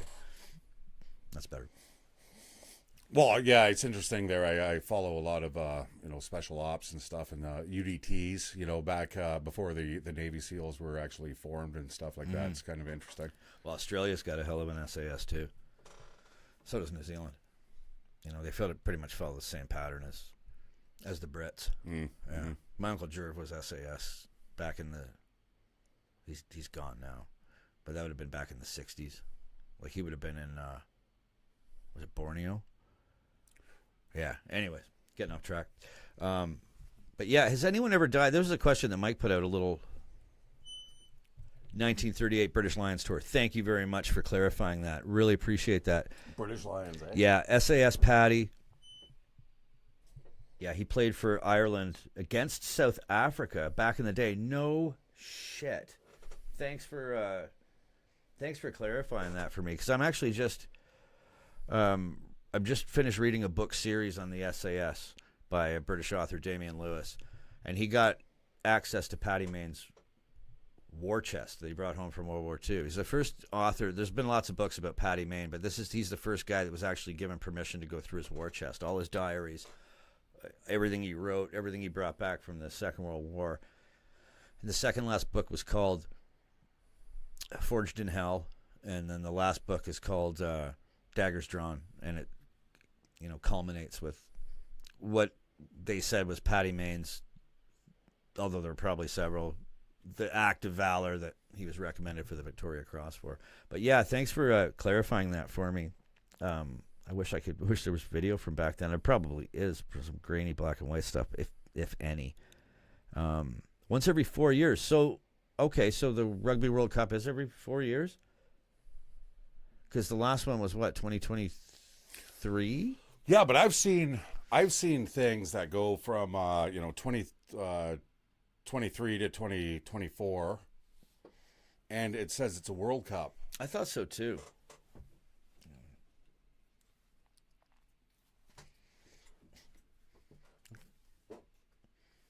Yeah. Well, you can keep if I move up camera, man, you can keep talking. I was just interested in what you're doing. We're not paused. You should probably pull up your pants though. So every 4 years. Okay, so I'm positive that I remember 2023 in a World and Cup. I've seen 2024. Okay, so what Springboks and what are we missing here, guys? Like in the New Rugby Zealand? World Cup? Because S1 says here every 4 years. Rugby players do wear, yeah. I don't. Let me look it up. I'm terrified to bring up a web browser here. That I'm gonna, you know what I mean? I don't want to kill my stream. Well, it'd be awesome if you could actually just get the. You'd probably need a dual monitor, and then you could actually bring up the screen that you're looking at. Yeah. By the way, guys, thank you so much for hanging out. The streams will get better as I get used to using OBS Studio. Right now, I'm just happy to have both of us on a camera with the mics working, and you guys watching. Maybe toward the end, I'll try to throw something in, so if it crashes out on me, it's not going to be a big deal. But, I want to look that up now. And I don't usually do this. I usually just let commenters answer these questions for me, but I'm really curious. Rugby World Cup. Like what? I mean, I believe you, obviously. That's every 4 years. 2023, 4, 5. See, I got like Rugby World Cup here, 2023. Rugby World Cup 2025. Maybe it's like sumo wrestlers, like I was saying. 3, 4. It looks here. It's like it's every 2 years. Am I thinking about a different code or something like that when I'm talking about this? Let me look at the chat. Same as soccer, football, World Cup, cricket, etc. It's every 4 years. Even cricket, eh? Yeah, I guess so. Because I'm just seeing here men's rugby, like 2023 and 2025. I actually have a Indian neighbor this morning. I was washing dishes. I could see him through his window practicing his cricket swing. Oh, no doubt. Yeah. Yeah, did he have did he have the bat and everything? He's got like the forearm, and he's just like watching the ball go off. I saw a video of Major League Baseball players trying cricket, and vice versa. And I mean, obviously, baseball came from cricket. Obviously, I mean, it seems pretty. I mean, like the games seem pretty. Well, it's Canadian identical. invention, baseball. Just down the road. But it's not really because it came from cricket. Yeah, but the first official baseball game. Baseball, yes. Try to explain that to an American. Good luck. But it is, yeah. The first baseball game was. There's arguments whether it was played in St. Mary's or York, Ontario. But baseball predates the United States and Canada. Closer to St. Mary's. 100% it predates American. Like for organized game. You know what I mean? It predates it. Absolutely. Same with even our basketball. diamond here, our local diamond's been around for like 150 Labatt years. Park. Yeah. Labatt Park. It actually, when the London Tigers were playing there, it actually won an award for like one of or the best kept professional Antique diamonds in the world. Like, really? yes, because it was so perfectly manicured and groomed and taken care of. It's still a beautiful field. I'm not a huge baseball fan. I like it. I like baseball, but it's. If somebody were to say, "Hey, you want to go watch the Blue Jays?" I'd be absolutely, let's go. There's something about being in that dome and all the lights and just kind of watching the. Baseball's a great live sport. Baseball's a great live sport. If you're there, it's a cool day. Mm-hmm. It's kind of a relaxing sport. It's not intense, so you can kind of chill out. You can have a conversation while you're watching it. It's very different than a lot of other sports. Whereas like rugby or hockey or something like that, you're kind of glued to the play and chanting or doing the wave. I was saying in my one video that I put out that video I put out of my favorite rugby clips. I love the flags. Mm-hmm. I love the flags, especially like World Cup events where you've got like national flags just waving in the wind. And well, I saw a match in Japan. It was I think outside of Tokyo or whatever. But this stadium, I've been told to watch. I was like a match in Japan. This stadium was absolutely packed, and so they love the old rugby too, right? Oh yeah. I've been recommended that by the Japanese. Yeah. Well, that specific match. Yeah, really, I think it was a World Cup match. But yeah, that's one. I have so many recommendations, so many players, matches, highlight reels. Well, one of the best highlight reels that you had was Buddy running, and then you had the football player, the American NFL guy. Oh, Bo Jackson. Yeah, that was good. Yeah, when he ran right into the looked like the locker rooms. Looked like he was leaving the building. See ya. Yeah, that was funny. Yeah, that was. That I believe it was following.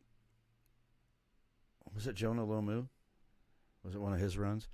I gotta show you some video of this guy, man. This guy's unbelievable. So there's two clips that I know of that are absolutely mind blowing. It was a conversion. South Africa did end up winning that World Cup, though. Yeah. So South Africa and Japan. Springboks. Yeah. I would have bet on. Oh, for sure. Yeah. I mean, how can you not bet on those guys? So the two clips is the one guy got a conversion or a kick from 65 meters, and this is back in the 60s. So it was a big wet leather ball. You didn't have the cup, the holder. Oh, right. He just planted it into the tee. The tee. Yeah, he just planted it into the ground and then kicked this ball, and got it right through the sticks there. Right, 65 meters. Crazy. That's insane. It was raining. It was absolutely brutal. And then was that a conversion kick? No, I think he was just going. Because if he put it on the ground, he decided that it was because you have the choice when you get a penalty, or the other team does. You have a choice of either playing the ball or kicking it. Correct? I don't know. I thought that the yardage just went. I just thought you got pushed back 10 yards. Yeah, anyways, they decided, hey, we're going to go for the kick. Okay. Instead of the run. All right. Are we correct on this, or do we look stupid right now? I don't know. I've seen the footage. So yeah, the guy at least kicked from 65 meters. Right. Oh, for sure. Yeah. Just right over. Right. And the other one was the try from 105 meters. Think about that. Yeah. So you're in your own end zone. he caught the ball in his own end zone and then Yeah. ran it all the way to the end. It was just the most brilliant thing I've ever seen. Yeah, I've seen that a few times in some of the highlights. That's insane. That's a big run. That's a big run, especially when you've got 15 angry savages chasing you. Right. Yeah, man. Like Like the adrenaline dump after that. You'd oh just be god, like, yeah, "Oh." yeah. Just leave a trail of shit in the end zone. Just Luckily, keep running right for the I wore exit. my brown pants today.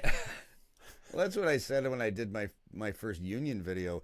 The first thing that opened was the All Blacks haka. I'd never seen that before, and I just that's terrifying. And I spliced in the clip from Gladiator. The guy's getting ready to go into the Coliseum and fight, and he's pissing himself. You can just hear everyone chanting, and he's just sitting there. Dust is coming down from the ceiling, and he's just leaking all over the place. That was funny. Yeah. Very descriptive. The 2031 Rugby World Cup will be in the United States. Oh. And I'm sure it will boost the sport even more. Of course it will. Yeah, for sure. For sure. That's cool to know. It's too bad it's so far away. So that means we have a World Cup in two more years on 2027. Yeah, is that correct? 2027? Is that the next Yeah, Rugby where's World that Cup? at? So there obviously is not one this summer then? See, if I get my passport, get my EU citizenship, Yeah. Yeah, you could. that'd be wicked. You should move to Australia, man. There's a lot of good people down there. My daughter's there right now. I thought she was in New Zealand. She goes everywhere. Oh, yeah? Oh my god. Everyone I've ever met from Australia. Pull down the thing. Pull down the thing on your camera before you grab one, because I want to keep. I don't want to have alcohol on the. I'm being podcast. admonished. Yeah, that's why I brought you the Yeti. Oh. Yeah, for sure. Or Junior World Cup. Same as soccer or Junior World Cup. Now the ones I was watching were definitely pros. 2019 World Cup was in Japan. I got you. 19, 20, 21, 22, 23. See, yeah, it's every 4 years, so it's a 3. So it'll be 2020. Thank you for answering as I'm talking into the camera. Yeah. Next World Cup in Australia, 2027. All right, cool. Yeah, pick it up, Mike. I'm going to get a bowl for those chips. Oh yeah. The Ringalos. Yes. Yeah. Don't worry, I'm not going to crash through everything. Yeah, no, I'm like, I am like a bull in a china shop.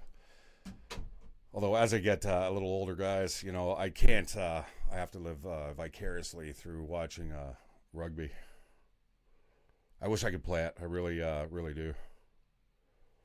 All right, I'm going to check out some of your comments, guys. Between the Women's World Cup. Okay. Yeah, actually, Pat ended up showing a video the other day of the Women's League. And some of those women, holy. Big girls.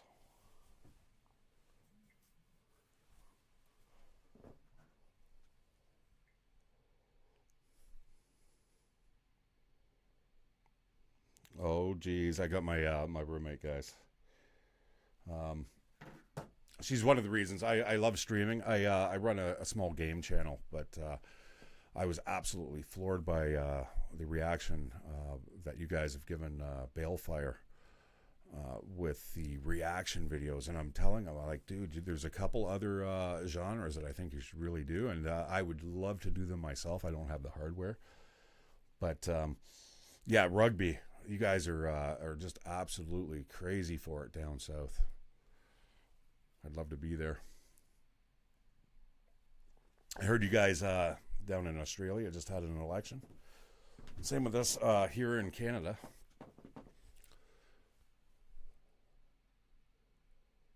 I forgot the one channel that I watch, but it's a couple girls that they're dubbed in, but they're like, oh, hey, here's all about Australia and our election process. Yeah, it's really, really well done. And eventually they did Canada, but they cannot stand. There's a fishing company out of, I think, BC here in Canada. And it's down there in Australia. And I guess we're strip mining the coral reefs and stuff. It's absolutely terrible stuff. So on behalf of Canadians, I apologize.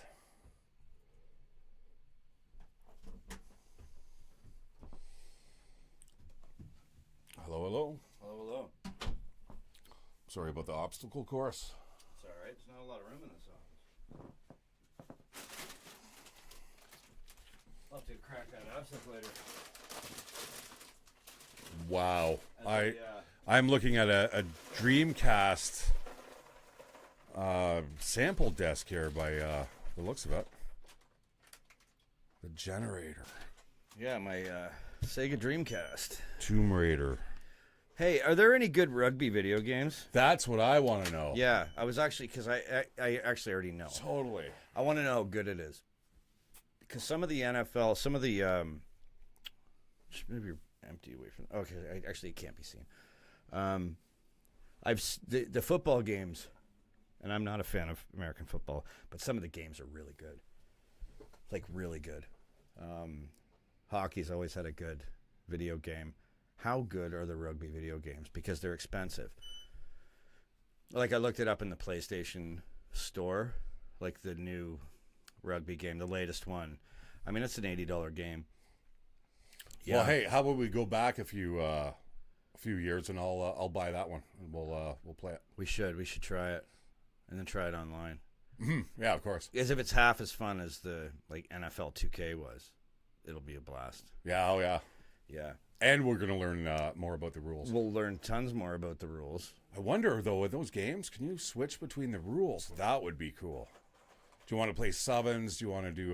That's the thing. You should. I mean, with the hockey games, you can adjust the rules and the, you can adjust the rules as much as you want. You can take up penalties. You can make it 3-on-3 or 5-on-5. So that would be cool if you could do that. Yeah. What do you guys think of rugby sevens? Anybody watching? Because you're not a fan. I thought it was kind of cool.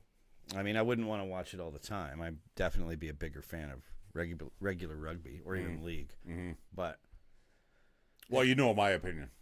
Yeah, but they don't. I don't know if I want to give you my opinion. No, honestly, I find I'm a big Olympic fan, and the reason behind that is because I love individual athletics. So when it comes to team sports, it has to be kind of top of the line and really good to watch. And I find that when you get into rugby, the sevens, it's just so fast. It feels like a warm up. And I'm just getting into the game, and then all of a sudden it's done, and I'm like, oh my god. Yeah, the halves are so short. Yeah, that's what I was saying there. He prefers 15s. So do I. It definitely seems like more of a, well, it's obviously a purist's game, right? I mean, what are the halves in 7 minutes? It's short. I think in a championship they're 10 minutes. Yeah, which is still crazy. But you can't. I mean, you can take half the people off the field. That's like playing NHL. That's when they do like the 3-on-3 overtime in the regular season. That's where you need like a spiked football, and you can have high scoring games too. You can have really high scoring games with sevens, just because there's so much room. That is one thing. I remember I came over that one day. We watched that one match, and I'm like 45-7. I think that was the women's match. I think that was the Black Ferns against the Canadian team. I think that's what it was. But I mean, that's getting up there, man. That's like basketball scores. Basketball. I don't know. I always said that basketball. I don't know why they don't just spot each other 80 points and play for 10 minutes. Like with the way the scores end up, like 103-97. It's like I don't keep track of, and it's only 2 points per net. It's like that's so much. And that's Canadian as well. Yeah, it is actually Montreal. No, it was at McGill. I think it was McGill University. Because they were playing this. They were just coming up with some game like apple baskets. Yeah, and they were throwing the ball into the basket, and they had to get a ladder every time to get the ball down. Yeah, and then fuck it, let's cut a hole. Somebody's like, "Why don't we just cut a hole in the bottom of the basket?" Boom, boom, boom, boom. Yeah, now you know. Yeah, there's a lot of sports that were native to Canada that the United States appropriated. They take everything. They took Jim Carrey. They took Wayne Gretzky. The good old brain drain. Yeah, take all our doctors and nurses. Anyway, I don't want to make this political. What was that comment there? There are 2 excellent rugby documentaries that you have to watch. Can you pass me my glasses there, Mike? Are those my readers? Yeah. I just can't see a damn thing without them. Can't read the screen. Yeah, sorry about this, guys. I wanted to have kind of a big screen in here to read the comments on, but I can't have my computer too close to the mic because the fan's really loud and it creates tons of noise. So, there's 2 excellent rugby documentaries that you have to watch. Chasing the Sun, 1, and Chasing the Sun 2. Okay. I'll check them out for sure. Don't, without any spoilers. It's a documentary. Yeah, but still, I don't want to be, I don't want to know everything about it. Give me a spoiler-free trailer on it. What does it cover? Or would you rather not tell me? You think I should just go in blind? Because I'll definitely check them out. Chasing the Sun 1 and 2. I'll definitely check that out. Springboks' journey to 2019 and 2023 World Cups. Sorry, you had answered as I was asking the question. Sorry, he answered as I was asking the question. Yeah, I know. I want to see that. 100%, I want to see that. So it's be kind of like a. Well, it's where you start off in a lower division. I'm hoping that if this is the case, it's players in a lower division that actually get picked. And then finally they go to the Springboks and they're like, woohoo. No, I don't think that's what it is, though, because he said Springboks' journey to the 2019 and 2023 World Cup. So I think it's more of a team. All right, okay. Because I get what you're saying. But they're still going to talk about the cohesion and stuff, right? So which is super important. Which I'm imagining will be a lot of like behind-the-scenes stuff, which would be awesome to see. Because that's one of the things the NFL in North America does get right. They do these things called NFL films. And even though I don't like football, they film so much backstage, if you will, locker room stuff and coaching meetings. And the Maple Leafs done this the last few years in a row in hopes that they'd win a Stanley Cup and could make a movie about it. But they do it every year. It's called the Leafs Blueprint. And there's a lot of, coaches' pep talks before big games and stuff like that. If that's what you're talking about, yeah, I'm definitely going to watch that. That looks cool. And I don't cover enough Springbok stuff. So... Faf de Klerk, please, the first, and then Eben. Yeah, I don't cover enough Springboks stuff on my channel. I gotta do more. I'm trying to spread it out. There's a lot to cover. There is. Well, especially considering I want to touch on Union and I want to touch on League. I'm leaning more towards Union because that's where the majority of my subscribers watch. But a lot of my initial subscribers are League fans, and I like League too. So I gotta cover it. I'm gonna cover it. I've found that League can be a bit tougher with copyright. Like they don't strike me with copyright. It's not copyright strikes, but they're copyright claims. So the videos can't be monetized. But I honestly don't even care. You could put a filter over them, but that's annoying.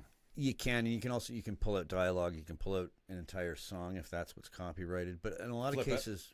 But the thing is, when I do my editing, a lot of those things are kind of integral to the way I'm editing the video. Although I'm doing a lot less editing now, though.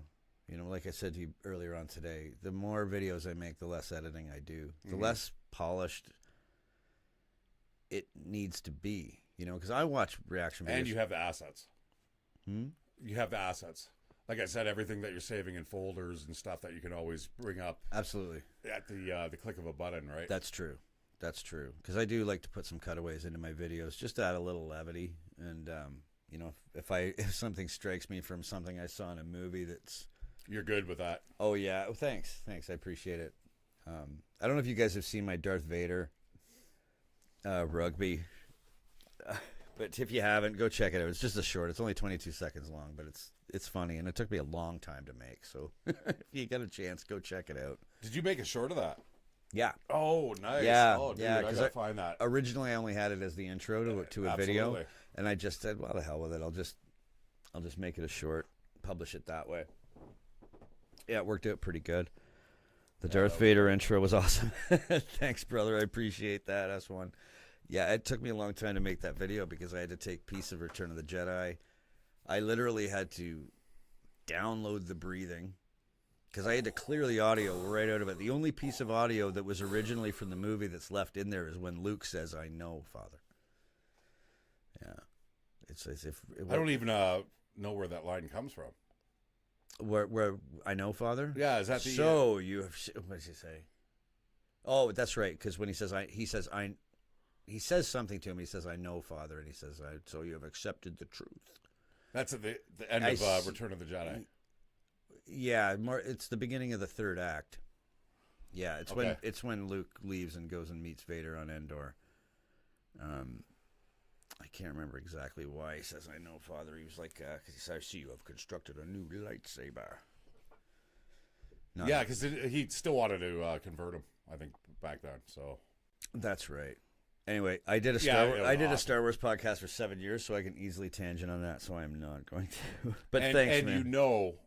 You know, Pat, I hate Star Wars now, and for me to actually appreciate that. Yeah, for sure. That intro was super awesome. Thanks, man. I appreciate it. I really do. It took me a long time to make. Yeah, I've lost a lot of interest in that franchise as well. Mike had a question way earlier, and I don't know if anyone threw an answer out there. Maybe S1, maybe you know. Has anyone ever died on a rugby pitch? Because we were talking about hockey players. There have been hockey players that have died on the ice. Not from the instance I was talking about, though. Not from getting their throats cut. Strange. You'd think that would be the obvious one, but it's more from smashing their head on the ice back in the day when they didn't wear helmets. Crazy. But has anyone ever died on a rugby pitch? Yeah, but not often. Yeah, for sure. It'd be the same as, because I hardly ever even see major injuries in rugby. Obviously, they happen. But with the intensity of that sport, you'd expect it. Some of the hits. A lot more. And you know what? Maybe the equipment, maybe the armor they wear in the NFL is the reason why they get a lot of injuries. Well, this is what they're saying. It gives you a false sense of security where now all of a sudden you feel like you can hit harder and invulnerable. And then all of a sudden, it's kinetic energy. I mean, it still transfers into the body. It's almost like a bomb going off. It could almost be worse in a sense, having a helmet there to, because the things they're learning about CTE now, like you can get just that brain sloshing around. You don't have to have a concussion. You don't necessarily have to have a big bruise on the side of your brain, but that constant rattling. I mean, look at Muhammad Ali. Mm-hmm. You think he got Parkinson's by accident? Chris Benoit. Come on, Chris Benoit. Yeah, and he went mad. Mm-hmm. He literally went mad. Killed his own family. That's crazy. Beer. Well, is not CTE associated with mad cow disease? Wasn't it sponge form encephalopathy? It's I'm not sure of the technical name, but it's basically where your brain starts forming holes. It becomes like a sponge, and I guess if you get more and more concussions, your brain can be more susceptible to this, and it ends up having you have disconnects with your thoughts and your reality. Yeah, that's what happened to Chris Benoit. Like the day after he killed his family, he was going to wrestle that. He was supposed to wrestle that night. Mm-hmm. Or the day after. Yeah, that's what's your goggles on the top of your hat there. What? Oh, that's where the glasses went, guys. Serenity now. Why didn't you tell me that before? I just noticed. My God, how many times I've done that? The coolest thing? I tried to put my glasses over the other. And it has to be it has to be when I'm live streaming too. Right. Like how fucking stupid was that? The best pair of glasses that I've seen, and Crow actually had a kind of a progenitor to this idea, but you have them as you get older, guys. Your eyeballs fucking kind of shrink, so you tend to need glasses unless you're lucky. Anyways, you've got your idiot string around the both arms, left and right.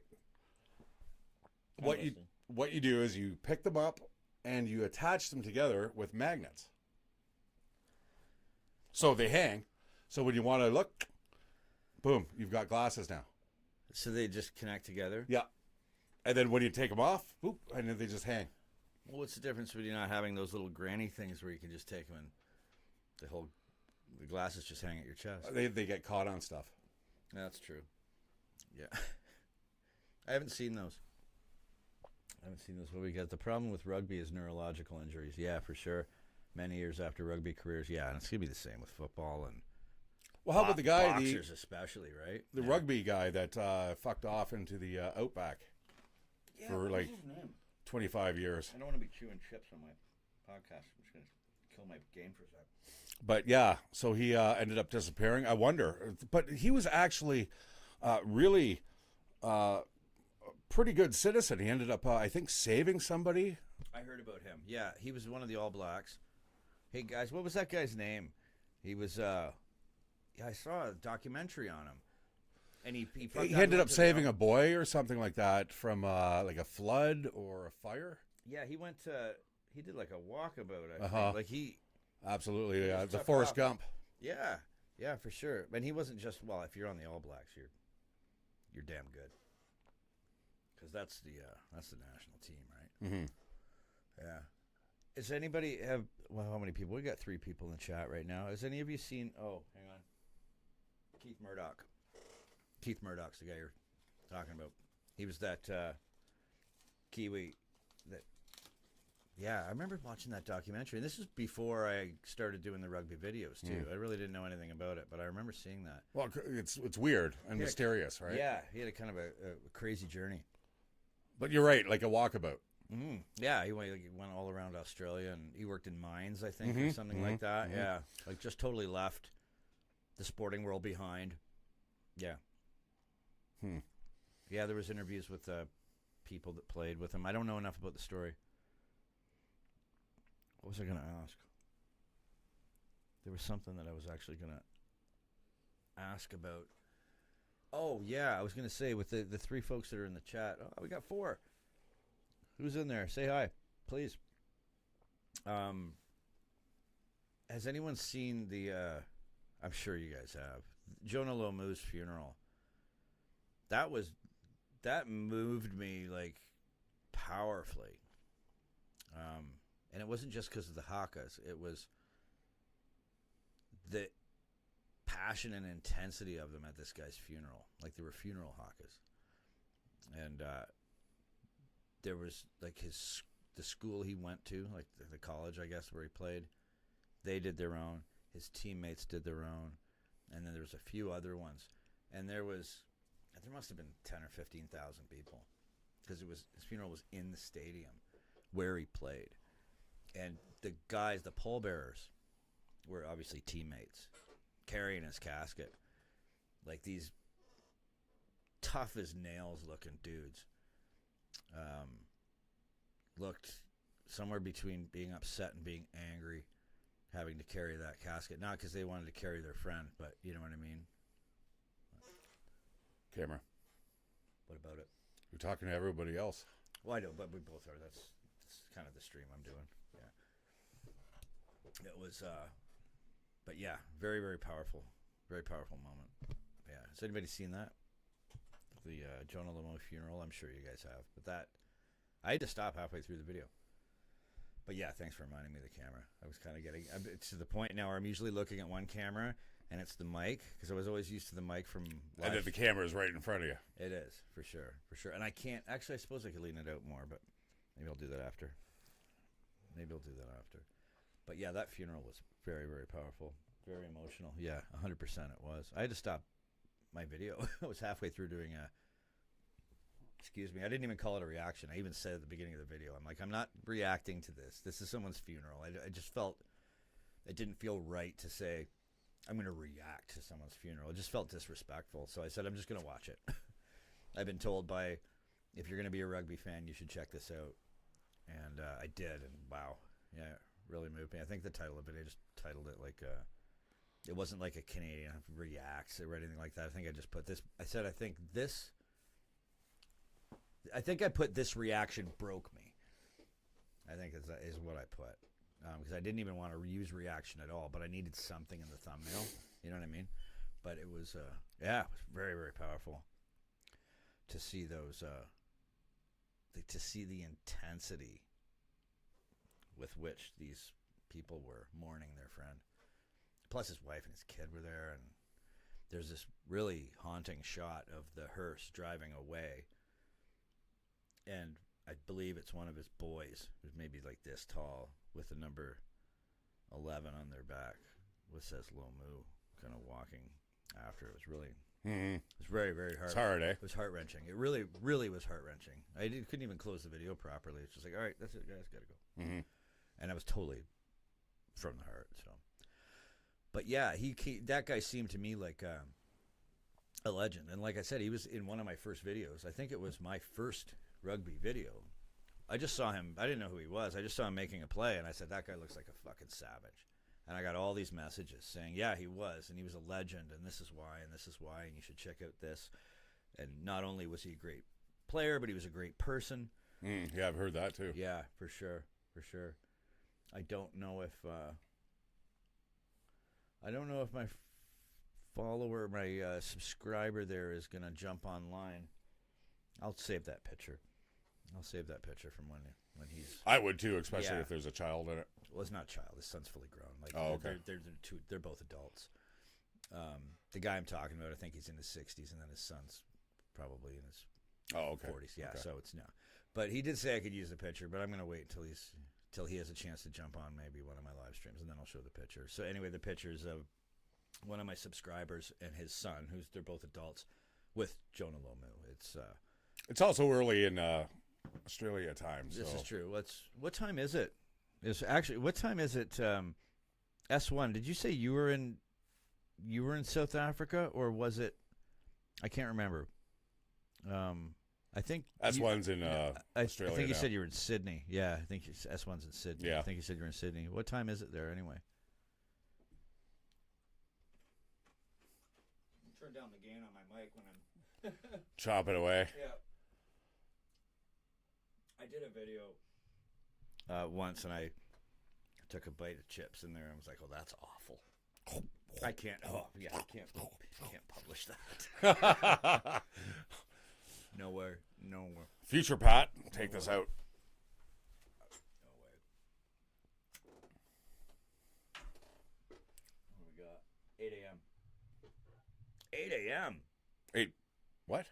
It's 8 a.m. in Sydney? Oh, you're in Cape Town. Right. Sorry, man. John and myself, Cape Town. Oh, you're both in Cape Town. Gotcha. All right. So S1's in Cape Town. Yes. Okay. S1's in Cape Town. 8 a.m. Thank you so much for taking your mornings and hanging out with me. 8 a.m. Wow. Sunday morning. Yeah, thank you very much for taking some time out and hanging out with us here. It's my first live stream on rugby. I'm so happy to have you guys here. Really happy to have some South Africans hanging out. That's really great. It's 2:02 a.m. here in London, Ontario. Feels Canada. like 2:02 p.m. Yeah, me. you guys are the same as UK time, I believe. Mm-hmm. I believe Well, South yeah, Africa's, close to it. Yeah, 5 hours. Yeah, I think it's really close, if not the same as UK time. Yeah, if I'm not looking at the camera, it's because I'm looking at the chat. Sunday morning. Yeah, that's why I wanted to do this live stream. I've been wanting to do it for a few weeks, and I've been talking about it. We've been talking about it. And thank you for having me. Absolutely, man. I wouldn't do it without you. You've been on so many of my previous videos before I started doing rugby. You were on some of my podcasts and some of my videos, and we always have a good rapport. We always have a good rapport. We always make each other laugh. And you liked rugby. I love it. That was a big part of. I was kind of relieved when I thought about it. I'm like, okay, I don't have to do my first live stream by myself. I got Mike to bounce ideas off of. So if there's nobody watching, it hasn't been 0 since we got some watchers. There's still 2 in the chat, so that's awesome. Probably John and S1. I'm really glad to have you guys here. Before we kill the stream, though, what we should do is try to experiment, throw up a couple videos, see if we can get it actually integrated into the stream. I'm pretty sure I could do it. I'm pretty sure at GMT2 +2 or UTC. Gotcha. +2. I gotcha. Yeah, I'm really happy you guys are here. Thanks for joining us, because we're gonna do more. I'm definitely I want to start live streaming far more regularly. I'm just getting used to the software. I'm just so used to recording, editing, and then putting it up online. I have a good idea. Shoot. So if you follow the All Blacks It's their actual official channel. Yeah. They will have live events. What we should do is actually just stream a live event. That can be tricky with copyright, though. The way I'd have to do it, whether it was Springboks or All Blacks or any of those teams, the way we'd have to do it, we would be able to stream it, our commentary, but I can't reproduce the game. Yeah, I can't reproduce the game. I can't play the live game and stream over top of that because that's a big copyright infringement. I'd get a copyright strike for that for sure. Yeah, but do you actually get copyright strikes when you're doing a stream, like a live stream? Oh, yeah, you can. Yeah, that's why I wanted to be really careful about what I put up there. So you could get monetized off of us chatting right now? Yes. Okay. Yes. Afterwards published. 100%. It's one of the reasons I put the cans in sleeves. You know what I mean? I'm serious. I don't want to have any alcohol. Of course, I had my Your 22. pew-pew. Pew-pew. 22 in the back. Well, look at Donut Operator. He gets away with like tons of gunplay and. Who's Donut Operator? You don't know who, or Popo Medic? Mm-mm. Oh, dude, Donut Operator is he's a ex-Leo for sure, law enforcement officer. I think he may actually have some military training for a background, but basically, is it streamer? Yeah, so what he ended up doing was just kind of quitting his law enforcement career, and he breaks down reaction videos of body-worn cameras. Oh, I see. But remember that one video that we saw on YouTube with the ego battles? I probably won't be able to monetize this. No, I'm not even going to bring up what it is, but it was that one. No, with but the I'm ego. saying just because I'm smoking. Oh. That was brutal. Remember? You're like, geez, how could they show this on like YouTube? Yeah, I remember that. So he breaks down stuff like that, but he says, here's SWAT's rearranging this guy's face. Wow. Right? Yeah. Yeah, that's crazy. He's made a lot of money. Yeah, I'll bet he has. The thing is, YouTube's got some rules. Like when you get monetized, you go through all these regulations, like firearms, violence. That doesn't count because it was just something that was in the background. But that's ridiculous, though, that it does. Well, that won't. Or us smoking weed, for instance. Yeah. I mean, we are Canadian. We are allowed to actually do that. Yeah, it's the same with alcohol. It's the same with alcohol. They're tight. They just have tight regulations. But yeah, they have. Well, I'm not going to go through all the things that you had to read and go through all the regulations. But I don't. I mean, as far as live stream, I don't care if this gets monetized or not. I'm just happy to be doing it. Happy it's working, and happy that there's people watching and chatting. This is awesome. I didn't. Like I said at the beginning, I got a bit of imposter syndrome because the channel just blew up in the last 2 months. You know what I mean? So, well, it's my first live stream. I probably won't get anybody. It'll probably just be me and you riffing on rugby. And we've had, like I said, after 3 hours, Pat, it all of a sudden the algorithm kicks in. Everyone's like, "Oh, your subscribers are like getting notifications." Yeah, like there's true. a live stream. That's true. I'm just happy that it's working. I'm happy that it's working. NordVPN. Yeah. Get copyright struck by or you might get a call tomorrow. Now. Hey, hello, this is Yeah. Or I don't even. What's a good Swedish name? A good Swedish name? I don't know. Sven. Sven. Well, it's just so many hockey players that are Swedish. You know, Mats Naslund. Mats Naslund. There you go. What if you get somebody like, "Hey, it's Mats. This is NordVPN. We heard you talking Yeah. so much about us last night. It's perfect." Well, it could be like Andre Agassi when he wore the Oakleys at Wimbledon. I think it was at Wimbledon back when he was wearing a wig. Andre Agassi wore a wig for like 7 years. Yeah, it's in his biography, his autobiography. He was always terrified that it would come off during a game. Like, right? I'm totally serious. Remember the flowing hair? I do. And the big bandana? Totally fake.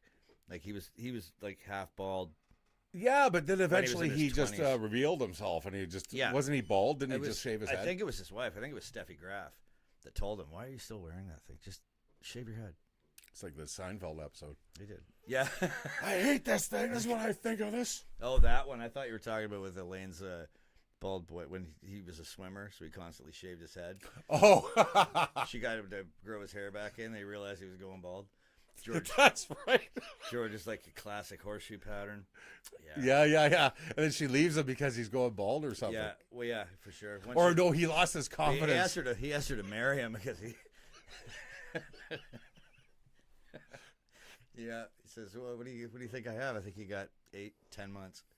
Yeah, George, live, damn it. Right. Right. Yeah, the toupee was good though. I could spot that bird's nest from a mile away. Yeah. Yeah, That's it was awesome. great. For sure. What do we I'm glad we're making somebody laugh. That's good. That's good. What do you guys think about sevens? Did we cover that one yet? Like, cuz you're not a fan. Do you guys like sevens? And here's a question. What about Australian rules football?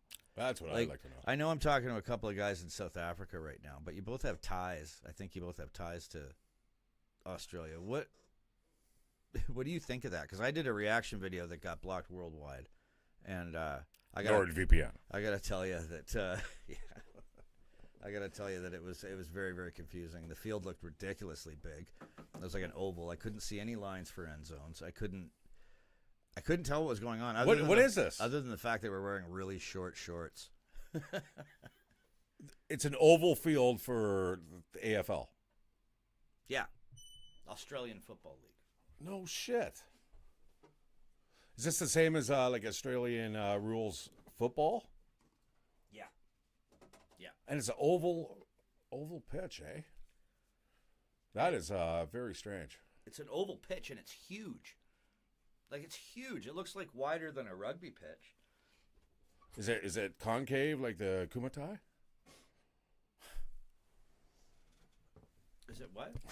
Concave like the Kumatai. The Kumatai. Yeah, blood sport. Remember, they're like, wasn't that oval? But it was like concave. I can't remember. Sorry, it's bad joke. It's just huge. It's a big oval field with no discernible end zones. None that I could see anyway. Dude, we got to watch that. I watched a highlight reel. It didn't really do much for me, I'm going to tell you. But again, I say in the video, nobody can watch it, but I did say in the video that I think I'm watching the wrong reel. I think I'm watching the wrong highlight video here. Because it's, like I said, there was no instant replays. There wasn't much talk about what was happening in the play. It was just a bunch of, I don't know. Yeah, you got to send me that link. Yeah, I'll like, I should be able to view it at the very least, being Canadian. No, it's blocked globally. I could show you on my computer. Absolutely. Before I go, I'll show you the video that I made, but on YouTube, it's globally blocked. Yeah, I've had things blocked in Australia, or things blocked in New Zealand, or things blocked in the UK, but still visible in other places. Mm-hmm. And even if they block it, I can. If you dispute it, and I've disputed a few, I haven't won a dispute yet, but if you dispute it, they give you 48 hours later. If the dispute hasn't been rejected, they will put the video up, and the copyright holder has, I believe, 30 days to either reject your dispute or say it's okay, you can use it, you could monetize it, or to do nothing. And I believe if they do nothing after 30 days, it's considered fair game. Well, apparently if you get a big enough viewership, you're going to get people trying to do that just to fucking cock block you, I guess, for... Yeah. Because you're like, ooh, I got this great video, and then it's, oh, no, copyright strike. Yeah, but you can only copyright it if you own the copyright. Right. You know what I mean? Right. Also, copyright strikes are different than like a copyright claim. You know, copyright strikes are rare. You know what I mean? You got to be pretty blatant to have a copyright strike. Like you get 3 of those and you're out, isn't it? Yeah, they'll close your channel down. But I've used lots of copyrighted material, and I'll get copyright claims where it'll say the copywriter or the copyright holder allows their footage to be used on YouTube. So I can't monetize it, but they'll still let me use the footage, which is most cases. Mm-hmm. NHL, pretty much every Union rugby clip I put up. It's been fine. But this one in particular. NRL, the National Rugby League, the league. Yeah, Rugby League. They're sticklers. Yeah, maybe they're pretty draconian. Seems like it. Is it new footage? Yeah. It's always new footage that I was using, but I've never had a real problem with any. I don't have any copyright strikes. Now, if you dispute it and they say you got to take it down, I think they just take it down automatically. But they have this weird thing like they do with lawyers, where you can do a fast resolution. You know what I mean? Like you can get a decision within 2 days, but if you're wrong, you will get a copyright strike. It's like, why would I ever do that? Mm-hmm. Why would I ever do that? You know, it's like the Google promotions. You know what I mean? You can put a promotion out here. You can spend $50 and do a promotion. You can gain all these subscribers and all these hits, but they don't count towards your channel becoming monetized. It's like, well, why would I do it then? Mm-hmm. Why would I waste my money? Mm-hmm. You know, and time. 100%. I'd rather just earn my subscribers myself, which it would seem like I have. You know, so. All right. You gonna go bathroom break? Yeah. No worries. Without destroying my living room? Is that why you turned off the camera so people can't see you? Careful, the tripod. What? Oh, Jesus.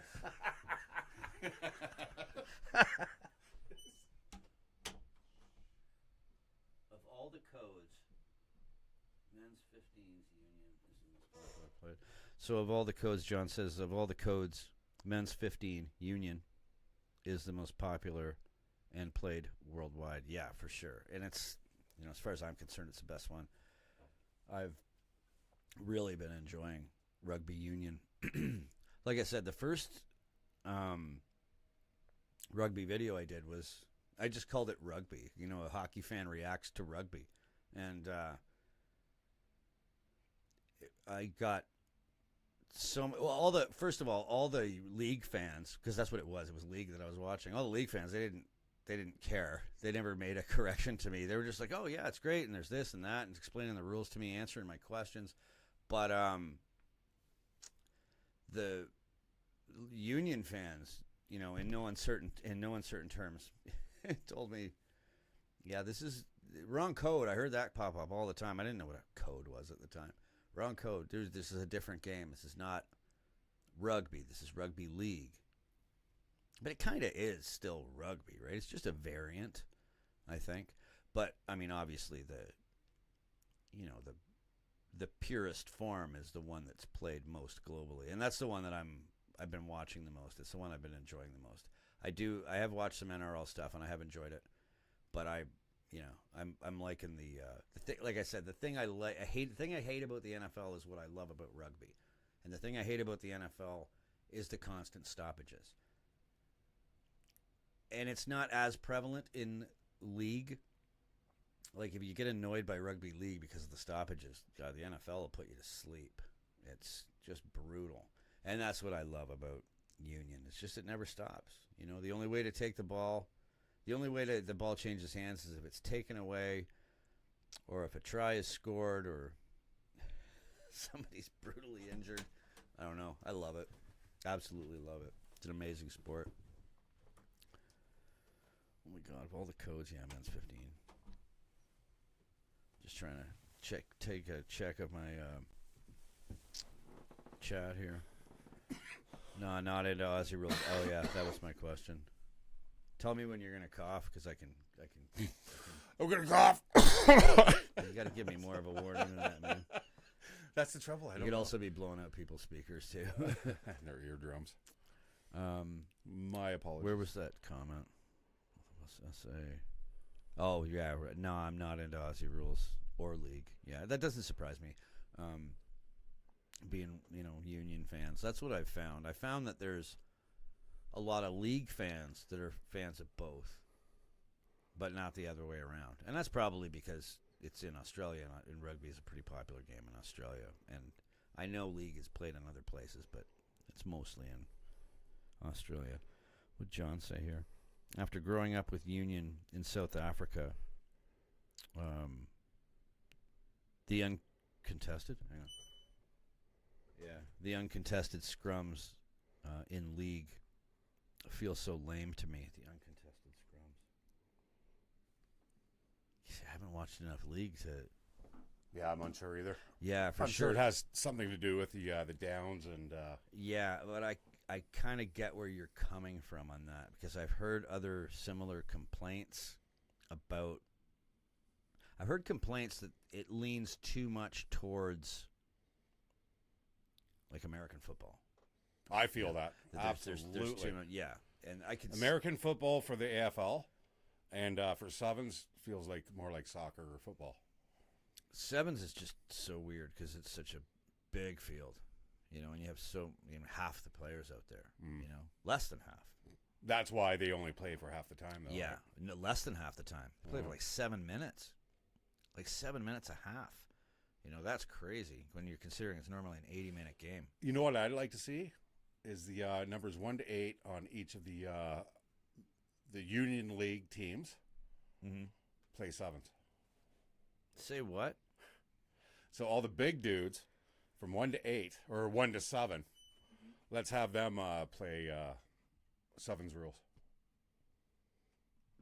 The thing is, I'm sure they do. They wouldn't be able to do that. Big dudes, 300 pounds. Oh, I thought you meant, okay. Well, No, just the 1 to 8. No, I or get 1 that. to Yeah, 7. in sevens, you're going to have obviously much smaller. Well, actually, wait a minute.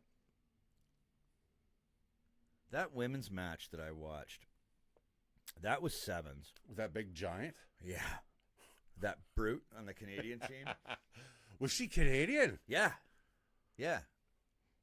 Yeah, yeah. The big girl, the African American girl. She was a fucking beast. That was Canada. She was a beast. She just grabbed that ball, put her head down, and just walked. However, I did make the claim there. She did have the number on her back, like 10, so she was a substitute. 10 would be a winger, but I don't know how that works in sevens. In sevens. But I think they brought her in at the very last moment, and they're like, "All right, bring in what's her name, Big Bertha." What's that? Oh, Big Bertha. Right. All right. So you're gonna swap out the player, and you're gonna use her for basically just the last few minutes, just burn off the last couple minutes. Yeah. Because Well, no one's stopping that girl.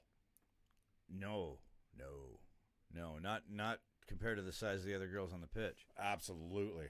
Well, I watched that one video. The what was it? Was it the brutal side of women's rugby or something like that? It was pretty much a collection of hits. I think about a third of which were probably illegal hits. Mm-hmm. But that was intense. Like that's one women's sport that, man, like those chicks are tough, man. Those And are I'm the not ones saying that girls will go to a bar on a weekend. And I'm not saying girls in other Looking at sports my aren't boyfriend? tough, but yeah. Oh yeah, for sure. Yeah. Yeah. Yeah, it's a girlfriend that'll fuck you up. Right. Yeah. That's the one you got to be worried about. Yeah, man.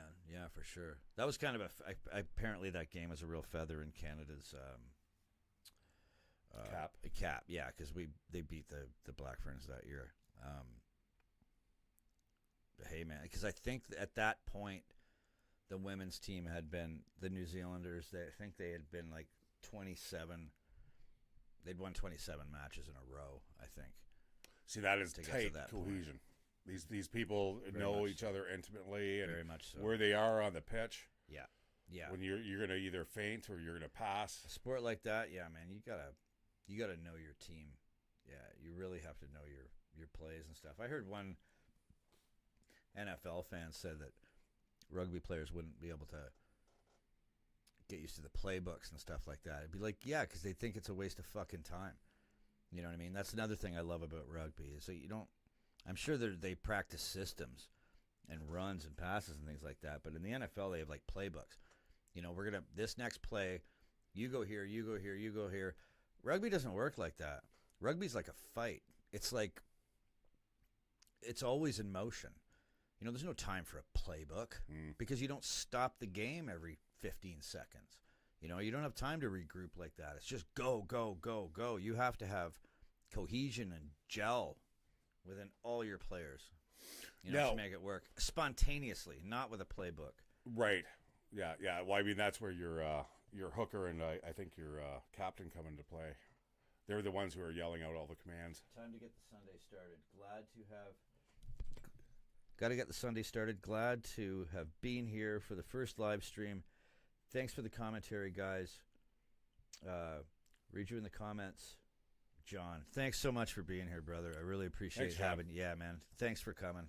Happy Sunday. Yeah, happy Sunday. Happy Sunday to you. Have a great day, man. That's hope you join us on the next one. Maybe in the next one I'll do a UK time, make it a bit easier on you guys. So thanks for being here. Appreciate that.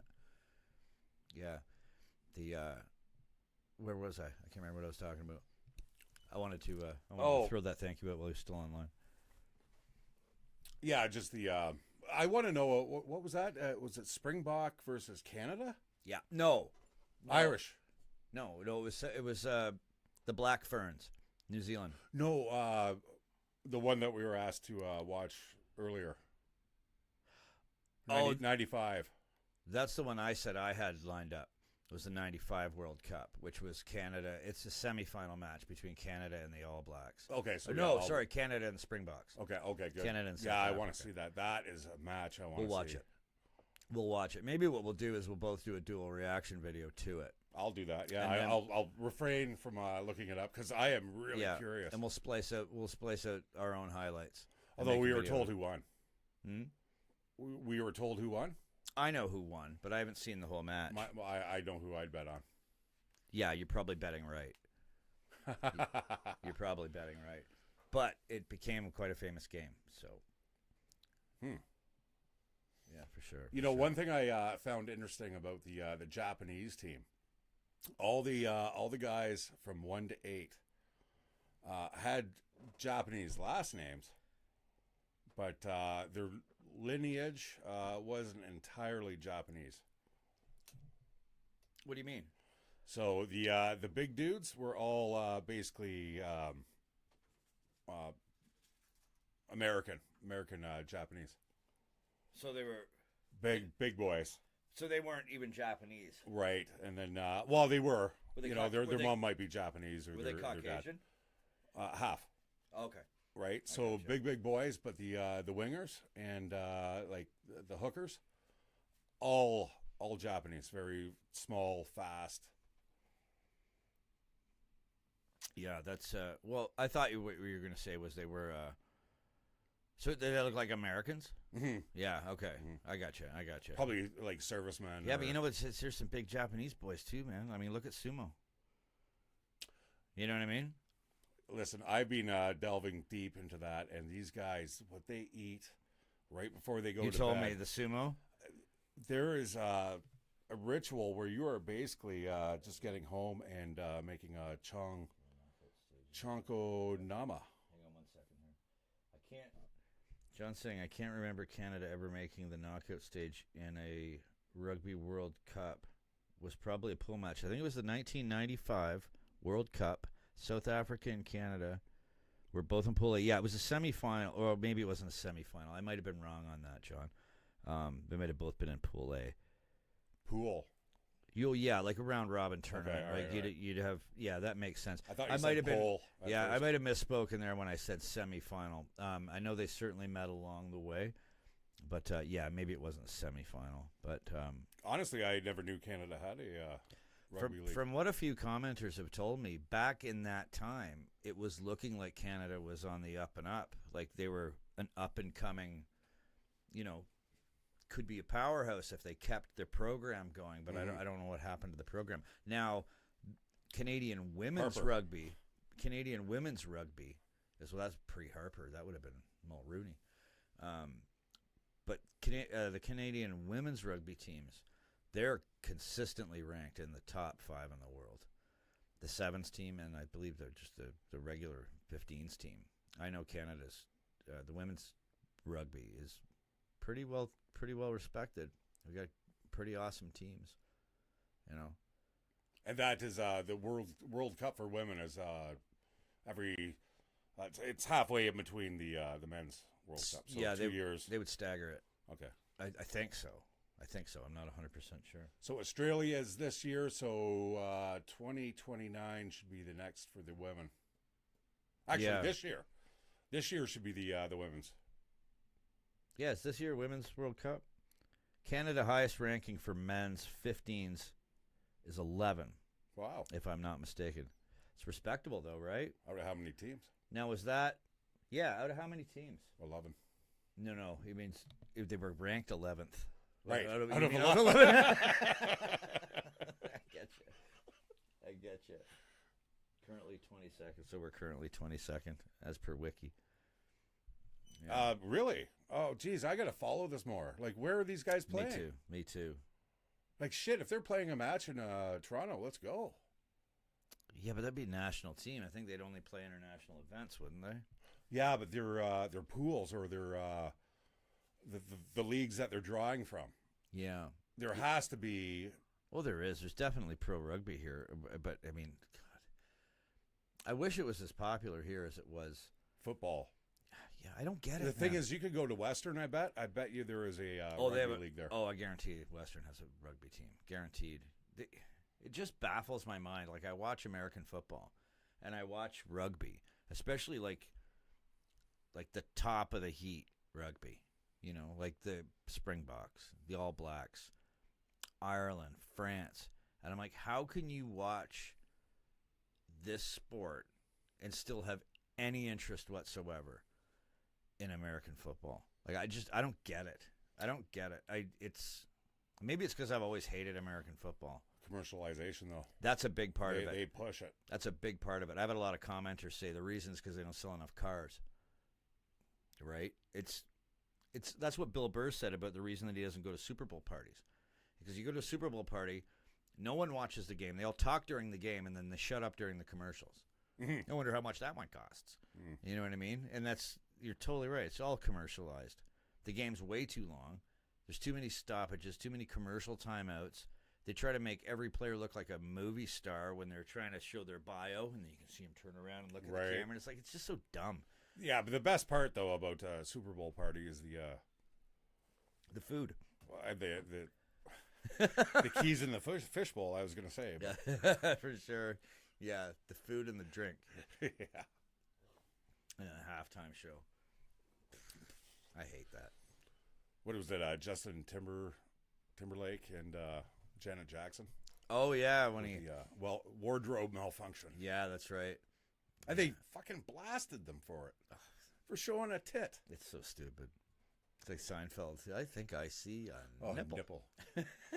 What do they call her in the office? It's just they call her Nip. Oh, yeah, Nip. Hey, Nip. My nipple is exposed. I sent these to my nephews. That's right. Father Chelios. Like, oh yeah, did she go priest. and she went to find the pitcher and the kid had it under the mattress? Oh, I love it. That was a great episode too. Oh, that was fantastic. It's a little brown, fleshy protuberance. What's a big deal? Or what's the? It's too bad the this wart is the mole's ugly cousin. Oh, that's right. It's too bad that I'm not editing this because I could have taken that out and just spliced in a Seinfeld Seinfeld cutaway. I don't know if you can hear that siren. I got my window open here, and there's. And this is like what, 3 a.m? It is. What time is it here now? We're at 2:32. 2:32, and we're still hanging in there. And that is a big shit show happening outside. Yeah, it is. There was a bunch of cops over by the train tracks. The train was stopped. Uh-oh. And they had like 6 cruisers blocking off the street up near Waterloo, I believe. I didn't know what happened there. Not sure. Remember, okay, hang on. Canada has 2 internationals coming in July in Edmonton. Oh. Okay, cool. Who do you know who they're playing? I know I can look this stuff up myself. I just love chatting with you guys about it. And yeah, I'm so glad to still have you here, John. If you do have to get on with your day, I totally understand. Like I said, the next live stream I do, I'm going to do it on UK time. Try and spread out the... Canada's 2 internationals coming up in July. That's definitely... It's too bad it's in Edmonton, not Toronto. Mm-hmm. I'm going We just make the drive up the road. Oh, I'd totally do that. Canada's like Australia. It's a huge country, right? Yeah, absolutely. Like Edmonton's literally a 3-day drive from where we're at. Toronto's 2 hours. Mm-hmm. You know, yeah, for sure. I need a bathroom break. I'll be right back. When I come back, maybe what we'll do is we'll try to, because let's do 3 hours tonight. We'll do 3 hours. We'll do another half hour. So when I come back, maybe we'll try and throw up some clips from that 95 World Cup. Absolutely. Yeah, we'll see if we can get that going. Yeah, and if it crashes the stream, then we'll figure it out next time, guys. Sure. So yeah, how's the weather there where you guys are at? We're kind of like sitting around English weather here in Canada, at least where we're at. We're in Ontario right now, and it is probably about 10 degrees and overcast. Last week we had we're into the 20s, 25 degrees. Walk outside, you just sizzle under the sun, and this week it's just absolutely the total opposite.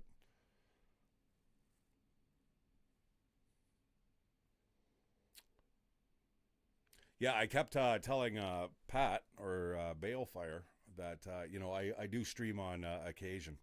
I do a gaming channel though, so I'm absolutely so happy for Pat here and you guys subscribing to his channel. He has just grown so rapidly. Meanwhile, I've got up to about 500 viewers in about 3 years. It's been a slog. But I am not as prolific. First of all, with the editing, Pat's editing style is just awesome. It's really good, fits it together well, and he's really getting down with knowledge with the software. Whereas I am using the PlayStation Share Factory, which is it's a good software program, but obviously I can't import and splice without a whole bunch of heartache, and I really don't want to do that. So yeah, it's a hard business to break into, but with Pat and his reaction videos, and you guys down south, wow, you guys are loving it. Or I guess some of you guys are from England. That's where my mom's from. I have a lot of people here, even in Canada. They're like, oh, we can really hear that British accent. Some girl had actually, she was, I think, Chinese, but she's like, oh, you're English? And I'm like, how do you know? And she's like, oh, because I think I had said toilet. I'm like, oh, the toilet's down there. And she's like, oh, I guess that's not really heard quite often here in North America. Also, Phil, if you are around, I'm sure I'll direct you to this stream, but I want to thank you for sending me that video showing me the Coriolis effect, and it was exactly the way I thought it was gonna be. Coriolis effect. The Coriolis effect. So I'm like, I asked my daughter, I'm like, hey, send me a picture of you pulling a plug on a drain or on a filled tub. It's horseshit, isn't it? And it's absolutely horseshit. Yeah, it's total horseshit. The only place where it really comes into effect is ocean currents, wind currents, and firing your gun over 2 kilometers. Macro. There you go. Yeah. Right? Or what's there's a guy in South America. There's a grifter in Ecuador. I think it was in Ecuador, where supposedly the equator is, and he'd have like a wash basin over here. Oh yeah, and a wash basin over here, and he would actually tell people, we can watch the water will spin differently down this drain than it will on this one, because we're right on the equator. It was just absolute horseshit. It was just he'd take the bucket and he would pour it in a certain way. Absolutely. That would make the water right turn. Yeah. But the longest sniper shot in the world. That was Dallas Alexander. So that you have to take into effect the Coriolis effect. 100%. Everything. Wind, temperature. And how long was the shot? You said 12 seconds? I think it was 10 seconds. Still, though. It was like 3.4 or 3.6 kilometers. I thought it was 2. No. It's like 3.4. Holy 3.5. shit balls. Oh, it's, man. It was. It's online. Like, you can see the whole, even when they zoom out, so you can see the area he's looking at. Yeah. And then it zooms out. And it just keeps zooming out and zooming out and zooming out and zooming out until they're out of town, across a gigantic field, over a river, over another field, on like the 9th floor of this apartment building. Belgium and Spain. Currently, okay, Canada, 2 internationals. Belgium and Spain. So we're playing Belgium and Spain. What are those teams like, John? If you're still around, John, what are those teams? Are Belgium and Spain, do they have good rugby reputations? I'm going to guess Belgium probably does. Mm-hmm. Spain? Spaniards, just because they're competitive. Yeah. Yeah, I just have no idea. I really have no idea. I'm going to try something here. If I lose you guys, my apologies. But I thought I'd do this stream for about 3 hours, and we're coming up on that point. We're coming up on that 3-hour mark. I'll play a couple of clips of Mike's not really going to be able to see it from where he's sitting. I can see it. Can you? Let's see what we can do here. So if I bring up, what media source did I have there? Let me go ahead and add one. See if this works. I'm going to try and throw up a couple of clips from that Canada, South Africa World Cup. No, not VLC. It's so hard to see from where I'm sitting. Media source, there we go. Create now.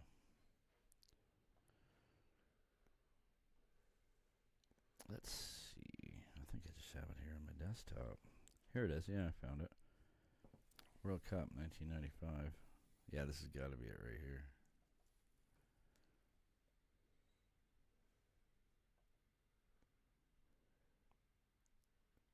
I'm not going to be able to put it up too much, but we'll see what works.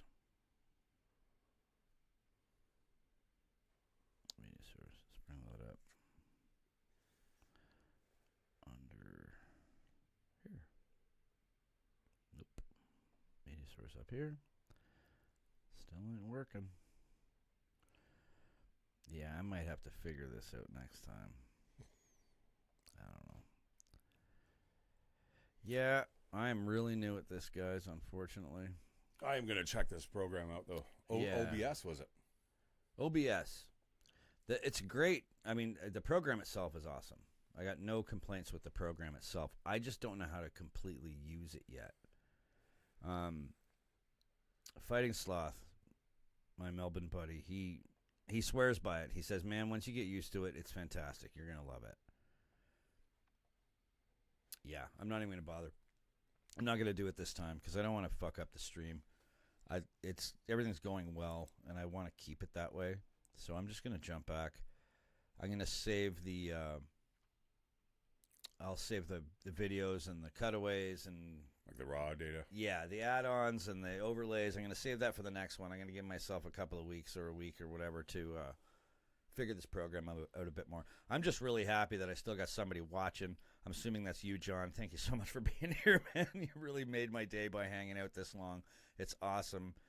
Spain 16th, Belgium 22nd. Okay, so Belgium's kind of where Canada's sitting pretty. So that should be a fairly even match, I'm guessing.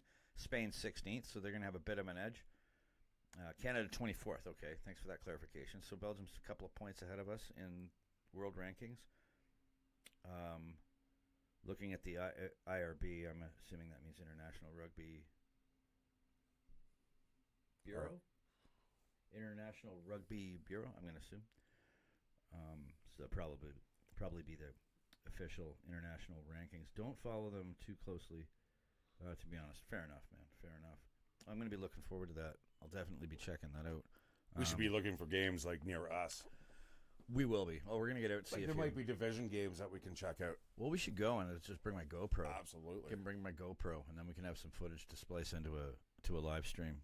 Yeah. This has gone really well. I've been really happy with this. It's been pretty smooth. I think the next time you should probably do a private stream or like an unlisted. Give me the link. And then fuck around with the inserting videos. Yeah, and then stuff. we can, and you can tell me if something's working or whether it crashes it out or what before we go live with it. I kind of just stuck with the two windows in the camera on this one because I was, to be honest, I was just really happy that it worked. You know what you might need is like a dual monitor. So you have the stuff that you want to actually broadcast. 100%. And then I can extend the displays. I'm going to have one there, one here. Yeah, that was the idea when I originally had the television up in this room. Mm-hmm. We didn't end up buying a new one right away, so I took it back downstairs. But we're going to get a new one for downstairs, and that one's coming back. Oh, the TV would be wicked. It's coming back. It's either going to be on that wall or this wall. Excuse me, probably this one. But yeah, that's in the plans. I need a big monitor because I can't have the laptop right in front of me because as you get older too. Well, the fan's too loud. It creates too much noise on the mic, so I have to have it over there. That's why I'm kind of leaning forward to look at the chat. Next time around, I'll bring the TV upstairs for the next live stream just to make sure I don't have to do that. Mm-hmm. I want us both to be able to see the chat too. Oh, absolutely. Right? And that's one of the problems. You're way over there and you can't read the screen. It'd be nice if I'm reading and I'm speaking, you can read the chat and vice versa. I appreciate everyone that came out to this live stream to support us. It's fantastic. Two people popping in there. S1 and John. Yeah, you guys are the best. You guys have hung in with me for this whole live stream. You guys were there since pretty much the beginning, and you're still there with support. It's awesome. Heading out, gents. It's been a pleasure. Keep the rugby content coming. As S1 mentioned, it's getting popular on YouTube, and the viewers will come. Thank you so much, John. I really appreciate you being here, man, and supporting me throughout this first live stream. You have a great day, my friend, and I hope to see you on the next one. Next time I'll put out a notification on it. So yeah, you have a great day, man. Awesome. Cheers, brother. Yeah, for sure. S1, are you still around? Because I think I'm gonna close it out. Because you guys are my last two. You guys are my first two. You're going to be my last two. So I'm going to close out the live stream. S1, if you're there, just like John, thank you so much for just being there and being part of this conversation that I've had with Mike about rugby. It was so nice to have you there, especially some South Africans. That's awesome. Like, most of my subs are UK. It's like, which is awesome. I mean, don't get me wrong. It's like 30% for 35% UK, 35% Australia, New Zealand. And the ones that I'm really interested in are the South Africans because I've had some of my best comments on the channel from South Africans. So totally cool that you guys are one of the best teams, though, in the world. Hell yeah. And that's part of my problem is that because I've been focusing so much on, I got some Australian buddies and some friends and some Kiwi friends. So I've kind of been leaning into that All Blacks thing, you know. And I kind of mistakenly put the Springboks on kind of the back burner because they're what a tradition. What a tradition of winning. You know what I mean? Like, those are the two heavyweights, right? Absolutely, they are. The All Blacks and the Springboks. See those two guys meet is just a treat. Those are the heavyweights, yeah. In fact, when we get off the live stream, we'll probably be checking out some some rugby highlights as we go. What time we got here? Let's close it in a solid 3 hours. We're 2:47. I think we're good to shut her down. So, yeah, S1, if you might be popped out, yeah, you're probably gone. I probably only got John here. So, anyways, thanks to everybody who came out and listened to Mike and I's first rugby live stream. There's going to be lots more to come, and they'll get smoother as they go. This was kind of a rough episode for cameras, mics, positioning, and everything like that because it was the first one. So I'm so very far away. Absolutely. So thanks everybody for being here, and if you're watching after the fact and you liked it, please check out my other rugby videos. They're a lot more edited than this. So yeah, a little more concise. Yeah, go check them out, please. And if you feel really generous, give me a like and a subscribe and a comment on the channel. But until the next time, I will talk to you all later. Last comment. Look for videos to react to in the South Africa versus New Zealand rivalry. We were just talking about that, John, 100%, and we are 100% going to do that. Maybe as a full reaction in the next stream. We'll see what happens. But advice taken, and it's in the works. Thank you so much for being here, everybody. Love you all. I'll see you on the next one. See you guys.